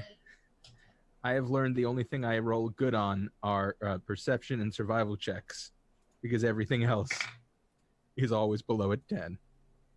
I got a 10 initiative. Assuming we actually need it, I'm guessing we're gonna need it because we're surrounded by skellies. Yeah, we'll see. And my total's above a 10, but my dice are below. I love it. So it's Bosun is both your name and your job title, is that correct? Are you Gale the Bosun? Bosun Gale the Bosun? Is it like a sandwich? Bosun Gale the Bosun? The bosun is like a I know it's like a officer on a ship. yeah, that I know, but I'm wondering, I don't know, is that also just his name now? At this point, yes. I love it. Even when he's So- not actually the bosun on a This ship. means that as far as Chief is concerned, his name is Bosun Gale the Bosun, and like his parents just had like a weird naming choice. His parents weren't even sailors. They had no clue. They were landlocked. They didn't even know that He was thing. predetermined he was going to be a sailor. Like His naming way your of kid rebellion was to become a pirate. Oh. All right, so I misread something and I've got it corrected. So when you stop on a square, you will actually go in a random direction, and that many skeletons arise from it. So there are 12 skeletons that have arisen. Arisen, I think Arisen. count is good. Rizzed. Risificated. Risificated. Yeah. The Risening. The Risening. Dark. It's the name of this episode. Episode 2, The Risening. The Rise. I love it. Sounds like bread. All right. and Saltmarsh, episode 2, The Rising. we are going to use this as a battle grid, even though it's not technically a battle grid. And I'm just going to go ahead and drop these guys out there. Oh, they are not large. Why are they large? Because That is the wrong critter. There we go. We did make some initiative rolls just to have them ready for you, Corey, because we are assuming you're gonna want that. Huh? Probably. Probably. This I mean, you might be could one just of the cases. murder us with skeletons and, like, we could just all go home. It's fine. Why do you think it's called Ghosts of Saltmarsh? Ah! I'm Mm. still not convinced that Major Ursa Yeah. wasn't a ghost. Not with that insight check I got. Totally I a wanted to ghost. see I've seen Cannon. Scooby-Doo. Wait. He's Then- gonna be but- running around this island with a sheet over his head. I wanted the Abbey all to myself. I would have gotten away with it too if it weren't for these meddling adventurers. Nah. Yeah. He-Man. just fighting. I was thinking more the penguin. Yeah.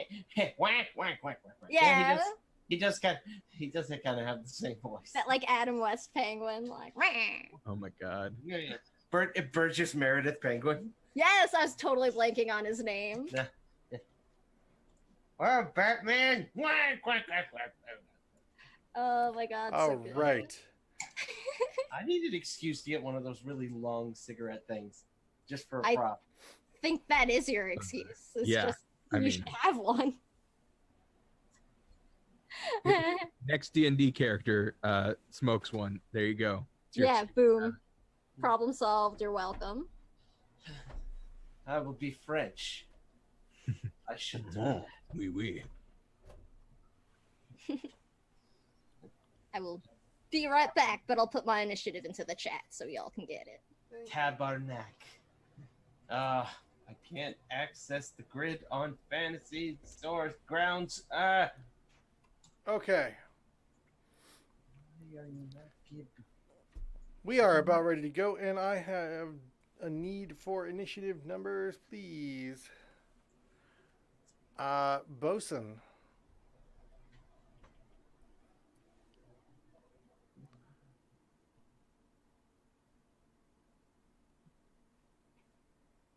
Bosun. 9. Nine. There we go. Bosun. Couldn't hear you. No. Can you hear me now? Yes. There we go. Good. 9. All right. What is your initiative? Oh, He me? said 9. 9. 9. Perfect. Sari. I'm an 11. All right. And Teef was a 10. And Rothko. 16. The rest of our initiatives, that's like a 44. Meow. All right, so that means Rothko is going to go first, as even though you were not the one who was watching everything happen, you were apparently a little more quick to react to it. All right. I'm going to, because I can't access the actual map, I'm going to take a swing at the closest group near me. I'm going to punch one. We're going to be doing Theater of the Mind. I just dropped them on there for like tracking hit points. Got it. Okay, so I will take a shot at one scaly man closest to the group. All right. That is a D10. That is not a D20, and that is a straight shot of 23 or 25 to hit. A 25 to hit. I don't know a single skeleton out there that that wouldn't hit. Please roll your damage. For 9 points of bludgeoning damage. I think Oh, you you mean- guys are. Oh, okay. There we go. I don't know what the heck is going on here. That is also the wrong token. There we go. I say that's a lot of freaking hit points. Why? Why does it have so many hit points? Turns out they are swole scaly men. It was the swarm. All right, so you deal how much damage? 9. 9 points of damage. Your Dave, you didn't really specify what you're wielding. Fist. Well, claws, but basically I punched him. All right. Your super long toenails of the turtle inflict heavy salmonella damage upon their this particular skeleton, and bones go flying, scattering out into the dust. Particularly ribs, clavicle, and the shoulder, the scapula go flying off into the sands. The head turns back towards you and grins menacingly as best it can. Okay. With no lips. All right. Then I'm gonna reach. Then I'm going to do it. I'm going to hit him again in an attempt to basically rip the skull off of the spinal cord. So Okay. then I will be hopefully. That's a 12. 12 will not hit. Yeah. So sorry about that. And bonus action. What do I have a bonus action? It's a bonus action. That's the thing. Oh, that's right. I have the drunken thing. I'm gonna use the bonus action. Flurry of blows. So another hit to attack. It looks like you're about to fall over, and suddenly you pop back up with a foot flying in a strange direction. Yeah, it's like a weird, like half roundhouse, half drunken stumble. It's going, and I'm aiming to try and kick the skull towards another one, like a soccer ball. So that will be I rolled, that was a 19 to hit. That'll hit. For an extra, just double check, I get two more attacks. That's going to be 6 points of bludgeoning damage. All right, and that skull goes flying, sailing off towards one of the other ones, bounces off its shoulder, and that one turns its face towards you. Cool.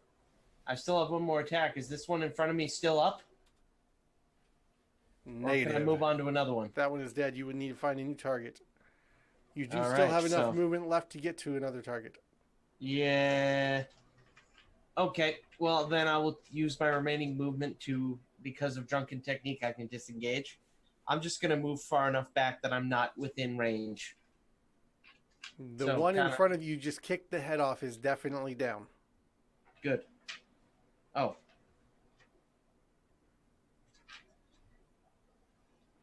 Clatters I'm into good. a pile of bone and crystal shards. Okay, then. I should be good then. Because Theater of the Mind's messing with me, so I will just stay where I am. Okay. So that is my turn. All right. Next is going to be Sari.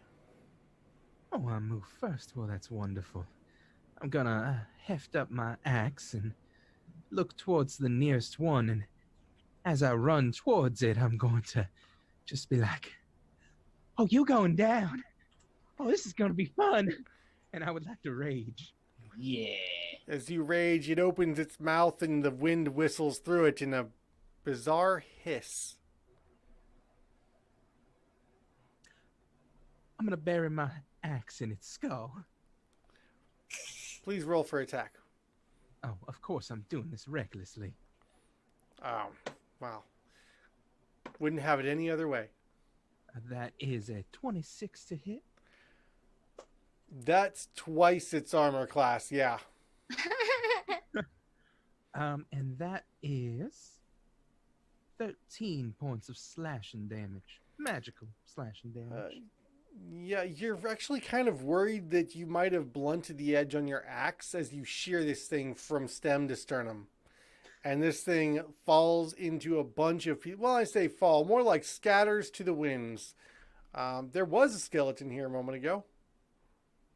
Now you're just covered in sand. And So you said you like to crush things with that. Well, it depends. Some things I like to cut and cleave. With my total 40-foot movement, I don't know how far I ran or anything. Is there any undead near me I can get to after that one? Yes, there is plenty of them. I would like to go to the next one and attack him recklessly as well. All I don't right. even need to roll again, but yeah, that hits. 22. Yeah, that'll hit. That'll hit. And that is maximum damage, so 20 points of... I'm sorry, 19 points of slashing damage. Nice.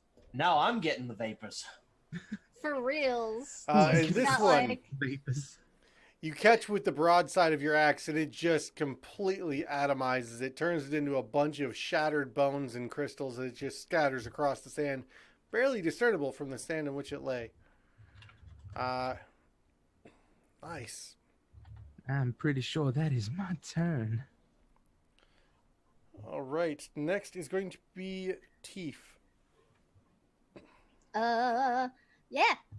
I'm going to just kind of stay as far away from any skellies as I possibly can. And should I bother? I don't know if we're gonna have time. Yeah. Sorry, I'm torn about whether or not I want to bother with like a hex or not. I'll see how it goes without for now. I'll just use my action to crossbow whichever skeleton seems like it'll be closest to me from where I am in the back of the group. Ooh, that's a natural 20. Woo! Crit! What?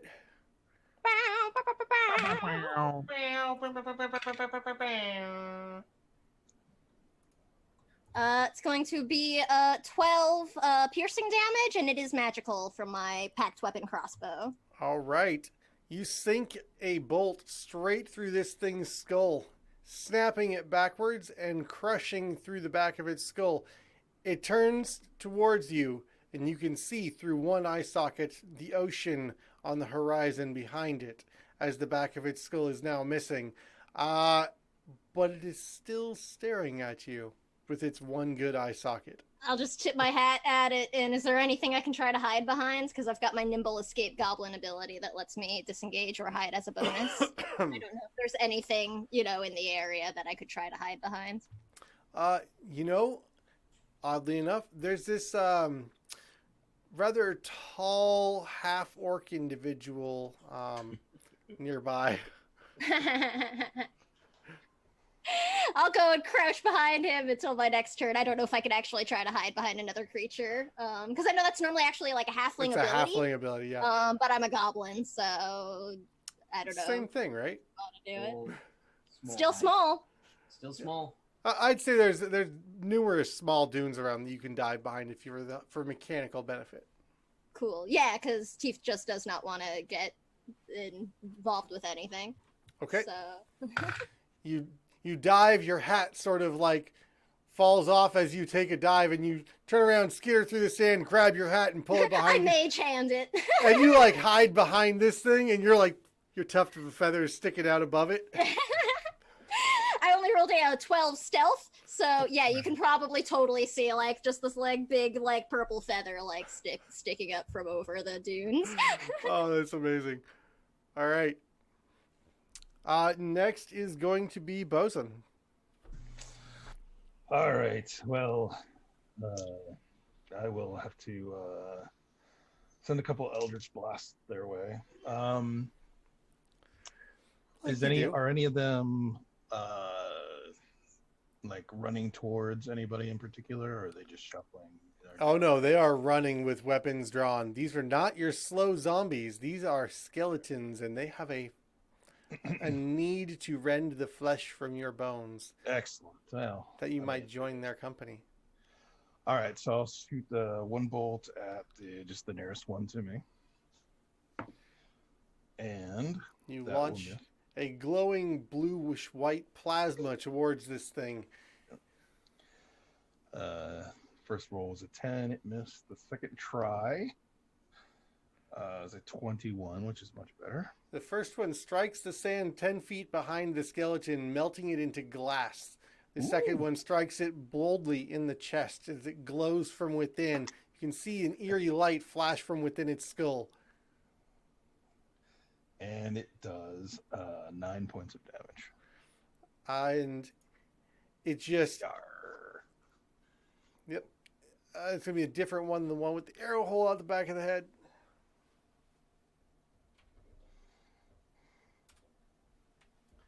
You can see as its rib cage begins to implode and melt and fuse to its spinal column. It seems somewhat hindered in its ability to swing its arms around, but otherwise remains vertical. All right. Next, the skeletons get to go. Oh. All right, and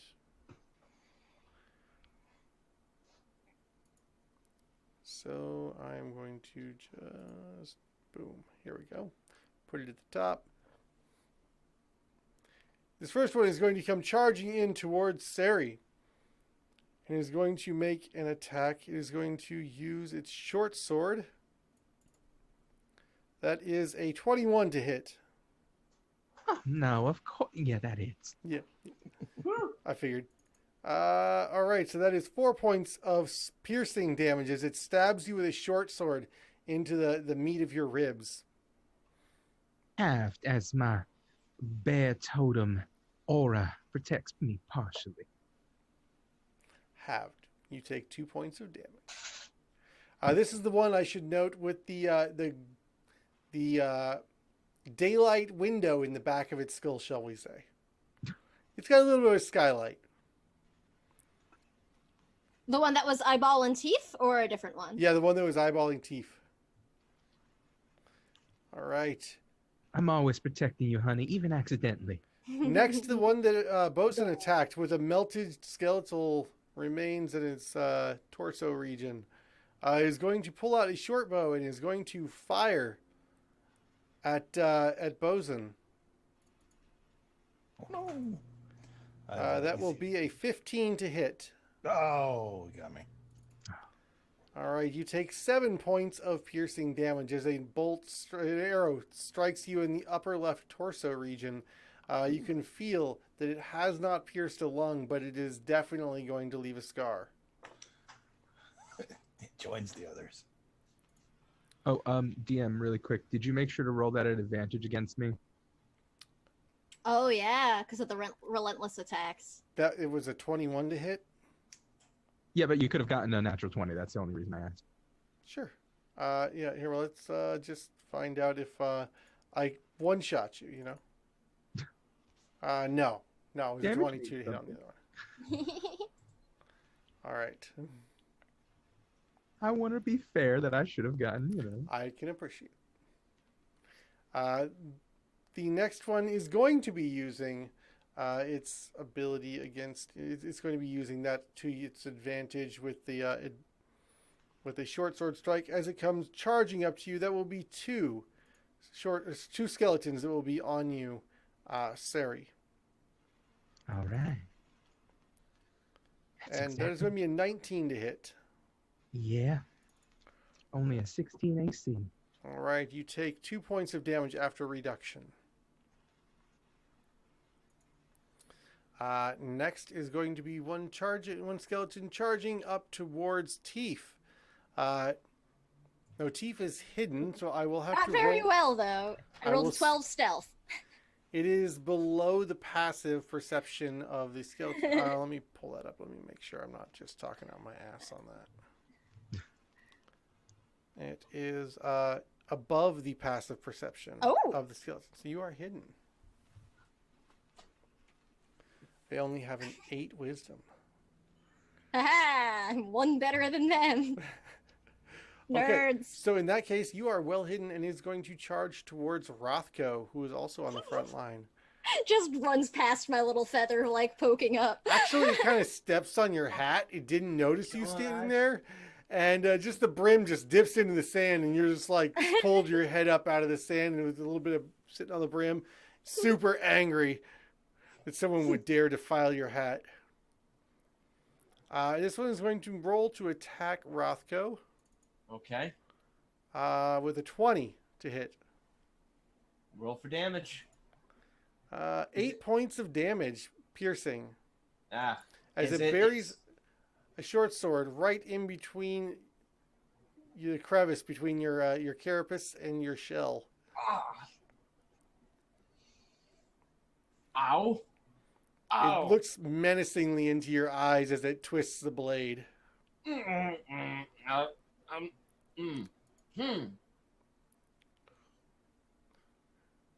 a skeleton could grin. Skeleton number 5. This one doesn't have a name. I didn't bother naming them. It's a bad DM habit of mine to not name skeletons. I should really get in the habit of that. This one is going to charge Rothko as well. And you'll be Vegeta Jr. And is going to attack from the other side. Charging in, that's a 22 to hit. Yep, roll damage. For 4 points of damage as it stabs you in the upper left thigh. Ow! That's not nice. Next one is going to charge on to Bosun. And is going to attack with his short sword. Will be melee range of you, Bosun. For a 17 to hit. That'll work. You take 3 points of piercing damage as it stabs you in the small of your back. I've had worse. All right, skeleton number 7 is going to charge in and try to attack Sari as well at advantage. This will be 3 on you, Sari. 14 to hit will not be enough. And skeleton number 8 is going to charge in to attack Rothko. This is going to be a 19 to hit. Yep, roll damage. 8 points of damage as this one also stabs you just inside your right thigh and twists the blade. You see it's making a laughing motion, but no sound is coming out. Yeah, these guys are. I'm rolling really well. I don't know what you guys are talking about with the These are fantasy some grounds ridiculous dice. skeletons. These skellies be lifting. These skeletons do not skip leg day. No, they be drinking their milk. So the next one charges into Bosun to be the second one on Bosun. That is going to be a 6 to hit, which will not be enough.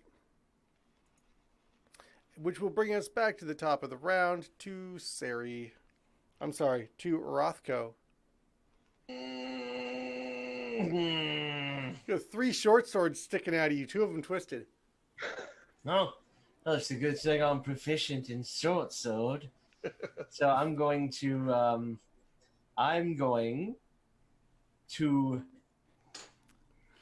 okay, so they're all basically stabbing me, so I'm gonna grab one of them by the neck, the spinal column, and basically throw him over my shoulder into another one of them.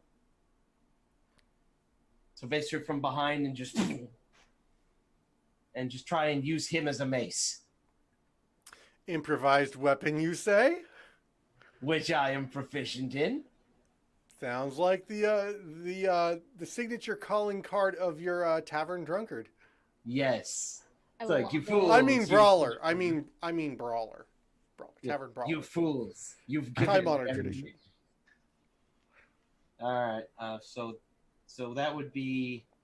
Give me an athletics check to lift and heave one skeleton into another, and then roll an attack for me. Okay, athletics check will be 17. Perfect. Okay, you've successfully grappled him, and now you need to use him as a weapon. You will deal your damage to both on a successful hit. Okay. So 2 hit.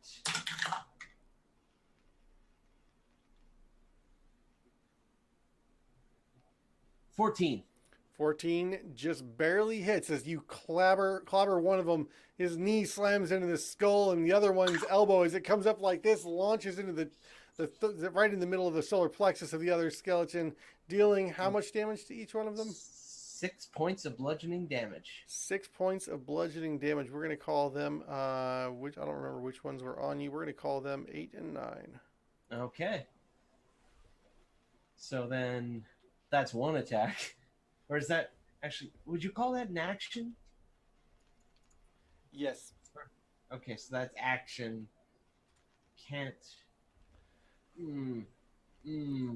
Well, it's technically a weapon attack, so I will say that you aren't going to get your extra attacks, but you can use a key point to gain your any key point abilities. that is what I'm doing, and I'm going to. Do I want this? What do you do? I haven't moved. I think it might be safer.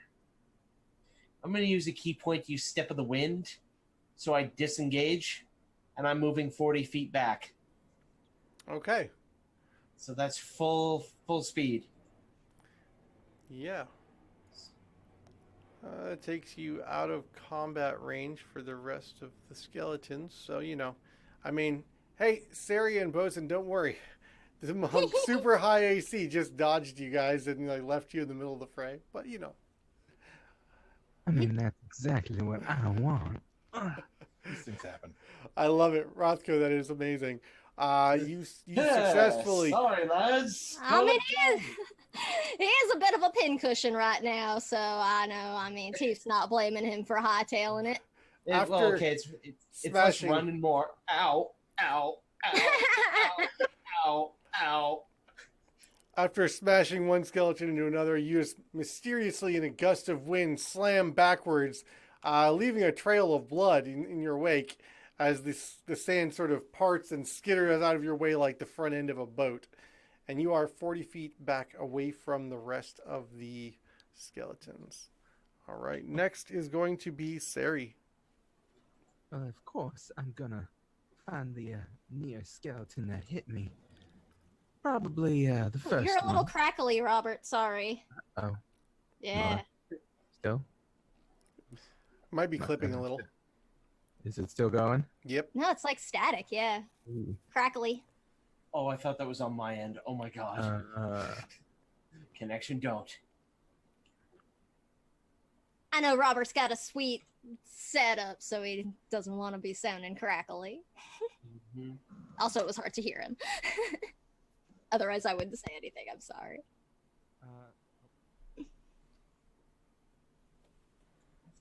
Well, we can't hear you.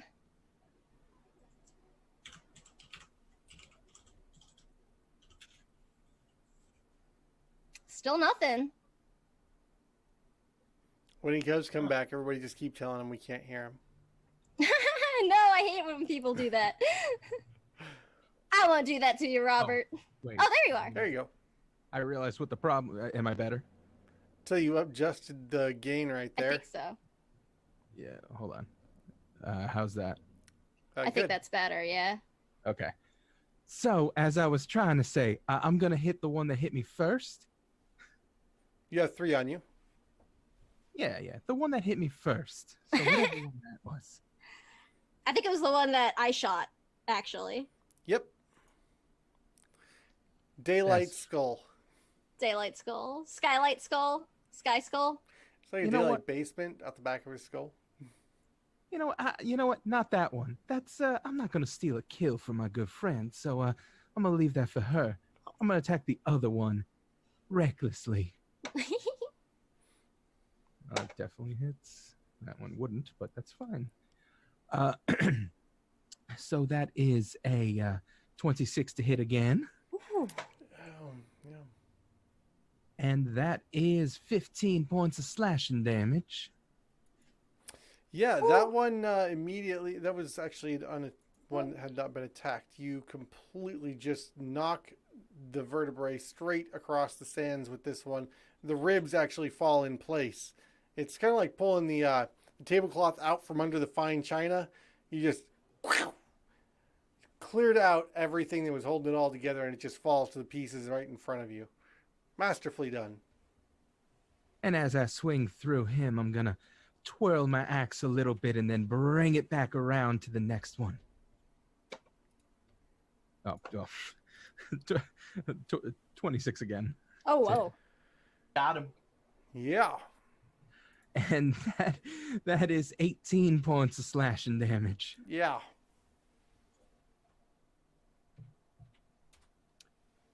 And That one's bone dust. Anybody, a wizard, caster, that's a reagent. And then if I can, I'm gonna run towards Bosun so that I'm near him, so that things might want to hit me instead of him. The skeleton with the window out the back of its skull is going to take an opportunity attack against you. That's fine, at advantage, of course. Uh-huh. Let's see. Boom. That will be a 23 to hit. I believe that hits. As you make your way past, you get stabbed in the back for 4, but your bear companion reduces that down to 2. Taking 2 points of damage in its spiritual energy that it'll totally hold against you for the rest of your eternity. But yeah, once I get to Bosun, I'm just gonna stand there and look intimidating, but like in the hit me kind of a way, not in the run away from me kind of way. Well, I appreciate it. All And right. that's my turn. Next is going to be Teef, followed by Bosun. All right. Well, some of these skeletons are taking much more of a beating than than Tifa was hoping for them to be able to. So she's gonna go right on ahead and hex good old Skylight Skull, who just took a swing over at Sari. And I'm gonna hex Dexterity, so at least until it dies. Again, it's got a disadvantage on any Dex ability checks. Okay. I don't think it's gonna matter, but mechanic. All right, I'm gonna make a crossbow attack it with it. I believe you also get an extra d6 damage on any hex foes. I do. Yes. And that's going to be 17 to hit. Will hit. It literally has 1 hit point left, so as your bolt strikes it right in like the keystone right there at the base of the neck. There's kind of a clavicle followed by there's a vertebrae right behind it. Your bolt just goes right through both of them, and it basically explodes into a shower of bone, quite dramatically. Tifa just hollers from like her no longer hiding spot. And is like, oh shit. Shit. And that'll be my turn. Very nice, very nice. Next is going to be Bosun. All right, I am going to. Let's see, that turtle lad looks a bit rough. I think I'm gonna have to Make soup? help him out. Aww. So, what's that? I appreciate it. Ow, All right. ow, ow, I'll ow, have, ow. I'll have me parrot fly over and deliver a cure wounds to him. So let's see. I need another D8.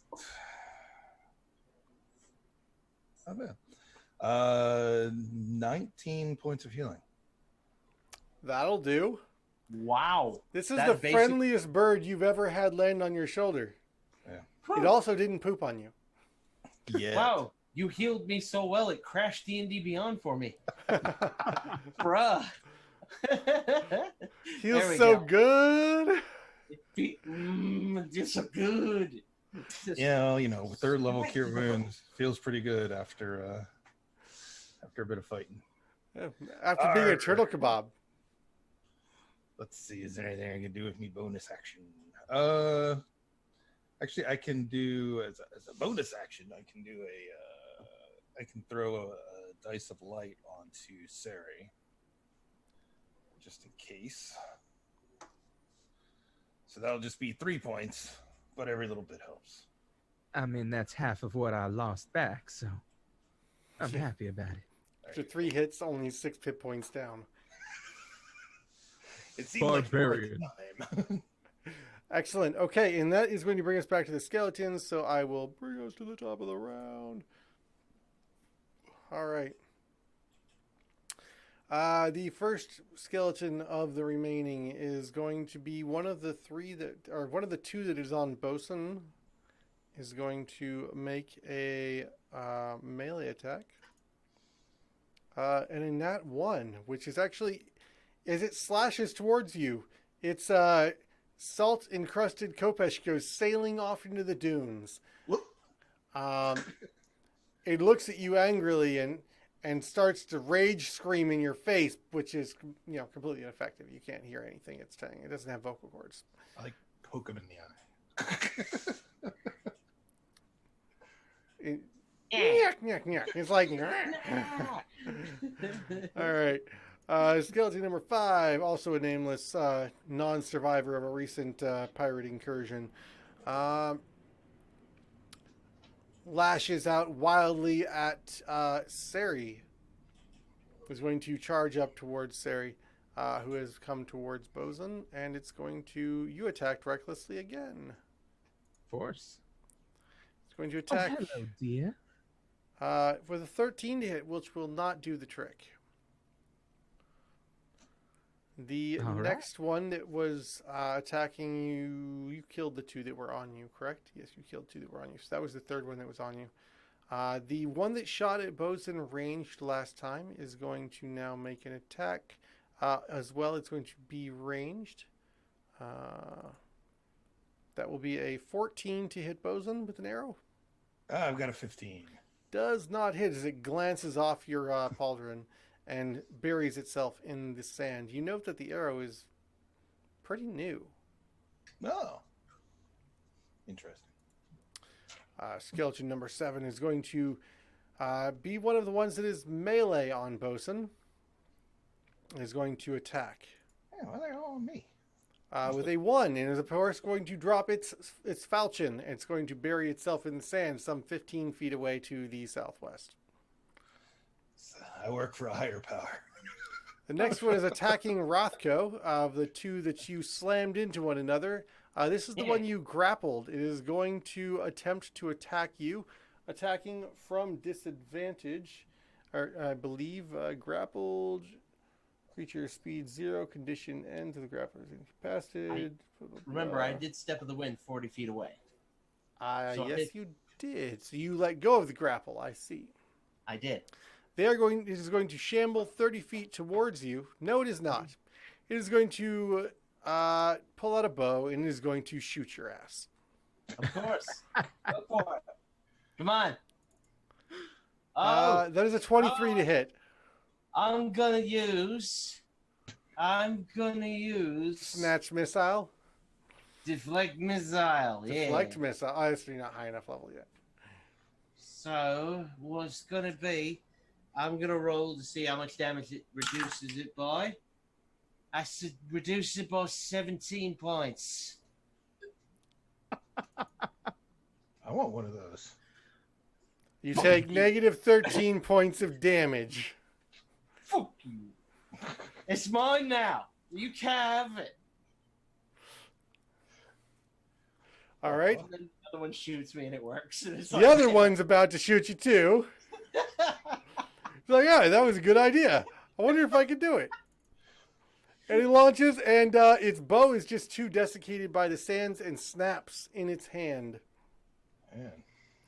Bringing us back to the top of the round with Rothko, who is holding a remarkably well-fletched arrow. Oh, that's really cool. I'm going to throw it back at him. You drop this. All right. I've never done this before, so let's see. It's just considered a ranged weapon. Yeah, Ranged weapon with dexterity? correct. And proficiency It's as a monk. thrown, so isn't it strength? Thrown is dex and 5e. Is it really? Yeah, ranged is dexterity. Ranged is dexterity. Thrown is still strength. Oh, for thrown, I see what you mean. Yeah, it's an arrow. Unless, it's with deflect But it's missiles. okay. We'll Yeah, roll I'm pretty with sure it. with deflect missiles, though. It's okay. We'll roll with it. It doesn't matter. We're going to fire it as per a normal attack. All right, so that's going to be +5 to hit. That's a 20 to hit. Yeah. It's a skeleton. Son of a... That would hit a Dracolich, in case you were wondering. Yeah, it's a skeleton. All right, so how many? So what would it be for? It's 1d6. damage? 1d6 for. What's my strength? 5 points of piercing damage. All right. And skeleton number 8 takes 5 points of piercing damage as your arrow launches between its third and fourth rib and stabs right into where the spinal column is. The skeleton just looks up. Dude! And then Like, as I was I'm missing that. Oh. All right, I'm going to then run forward. And I'm going to use my staff as a way to pole vault me. I'm going to move forward 30. Just enough that I can basically drop kick one of them for the second attack. They are 40 feet away from you. I'm going to use 40 then to drop kick him for a 16 to hit. Okay, that'll hit. Okay, so that's the second part of my actual attack, and that's for 5 points of bludgeoning damage. All right, and this is the one that you threw the arrow at, or the other one? Yes, the broken sir. bow? Okay, so as you drop kick him right in the chest, right following behind the arrow actually severs something in its spine, and it just collapses around you. You have a bunch of sand and like bone, and this one wasn't all that dry. It's a little gooey.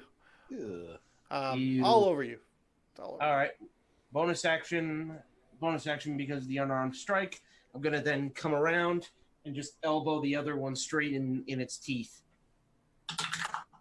And In that's its teeth? yes, part of its skeleton face.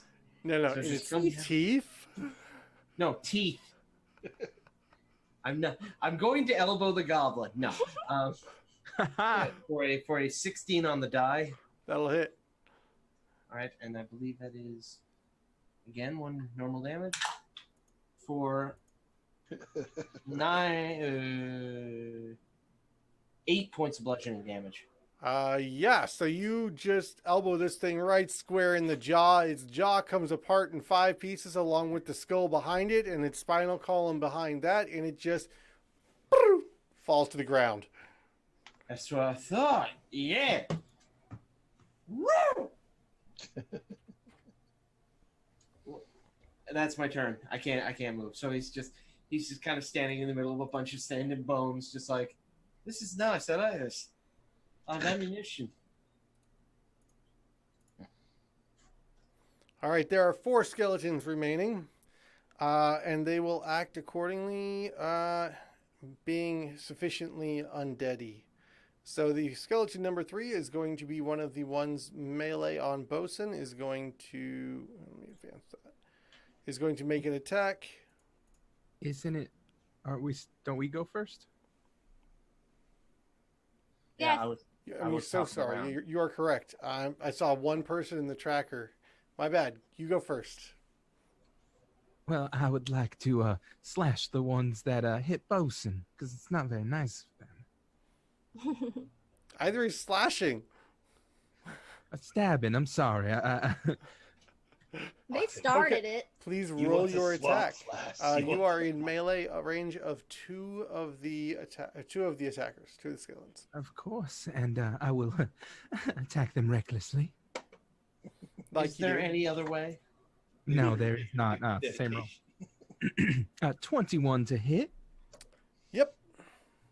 and that is 13 points of slashing damage. That is more than enough to make bone dust out of this thing, powderized. Oh, it's all over me. Yeah, yeah. Little pieces of bone chip and fragment. It's like they just stuffed this thing into a wood chipper and it just all over you. Bad enough you had me in the sand, and now I got bone dust on me too. As she's swinging through and the bone dust comes apart, her hand on the bottom of the axe heft just like goes into her pocket, pulls out like a nice little hanky, and just like lets it fly at Boston. Comes around with the axe slash on the next one. As part of the move action, you just throw your favor to Bosun. Is the handkerchief like monogrammed with Oh, 1,000 different initials? Ooh. Just all monograms. That's all the letters just in case. There is no empty piece of cloth. Really just a sampler at this point. Well, this is the lowest I've rolled all session for an attack. That's a 13 to hit. That will hit. Nice. That's with freaking reckless. Jeez. Yeah, with I rolled a natural 2 and a natural 6. Yeah. Yep. Oh, actually, so that would have been 14. My bad. And that is 17 points of slashing damage on that one. Yeah. Yeah. And that one, you're really surprised. It's almost like there's some sort of sonic accompaniment with your axe, the way it's just cleaving through these things. I mean, yeah, it's got a slash, but then there's like multiple waves of destruction outward from it as the skeletons just keep coming apart. Yeah, you're not really sure what was holding them together in the first place when you think about it now. Spite. I mean, there's a reason I call my axe Tempest. Ooh. After killing the storm, you name your axe Tempest? Don't let that get out. The town might blame the storm on you. I mean, it was named it before. Maybe it did cause it. But I think that's my turn. I don't think there's any need for me to go towards any others. Teef? All right. For my bonus action, I'm gonna move my hex over onto whichever skeleton was the last one to hit my good friend Sari, and then I'm gonna shoot it in its face. No skeletons that have hit Sari are still alive. They're all gone. There is one that has attacked Bosun at range and one at melee. I will fire at the one dealing range damage. Okay. And move my hex onto that one. Dexterity still. Ooh, natural 20! Woo! That's 2 in a row. Do I roll my hex damage again too, or You just double the the dice. weapon damage? Double the dice. Okay. That's how you remember it. Is just if it involves a die, you double it. Okay, so that's like a lot.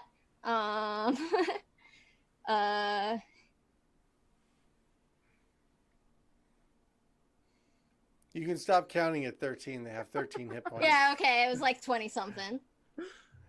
But I don't want to interrupt your math if there's some sort of glory thing that goes with I that. rolled. Yeah, it was like I stopped at like 23, and there was a couple more. So I rolled max damage twice. So that bolt actually deflected off the pubic bone, went up through the spine, and you watched each individual vertebrae spray to the sides, and this thing just goes off like a sprinkler. Just like a Looney Tunes, like. Yep. Done and done. You have one skeleton remaining. Yep. I believe is it down to me? It's Bosun. All right. Well, seeing as this one's up in my grill, I'm gonna have to use Sacred Flame on it. Oh. So he needs to do, or she, I shouldn't assume, takes a Dex saving throw. On a skeleton? I mean, that's the only stat they have, right? Pretty much. Yeah, so +2. Oh, and my DC. That's a 15. My DC is a 15. Meets it, beats it. So let's see, is that half or? That would be half. Yeah, I think Sacred Flame is a cantrip. If it fails, it's just. Yeah, it's nothing. It's just. Yeah. Correct. It was a nice try. You do see as sparks come flying off of this thing, and it's wreathed in a halo of bluish white flame for a few moments, and it just sputters and seems to go out. A slight char appears and seems mostly unaffected as smoke rises from it. Things happen. Some things just don't burn. Okay. That is going to be the skeleton's go, and it is going to charge angrily at Bosun. No, it's not. It's still actually at range. It's going... Wait, did you kill the one that was shooting at range? You did. This one is melee. Is going to swing once more with his cutlass towards you, Bosun.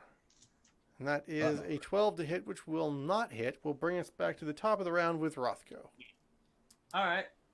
I'm going to pick up one of the... so there's like ribs and stuff around me? Yep. I'm gonna pick up one of the ribs and basically hurl it like a boomerang. Yes. All right, roll your improvised weapon attack. 19 on the die. Yeah, that's going to hit. There's going to be a For- D4 of damage. So 3 points of bludgeoning damage. Nice.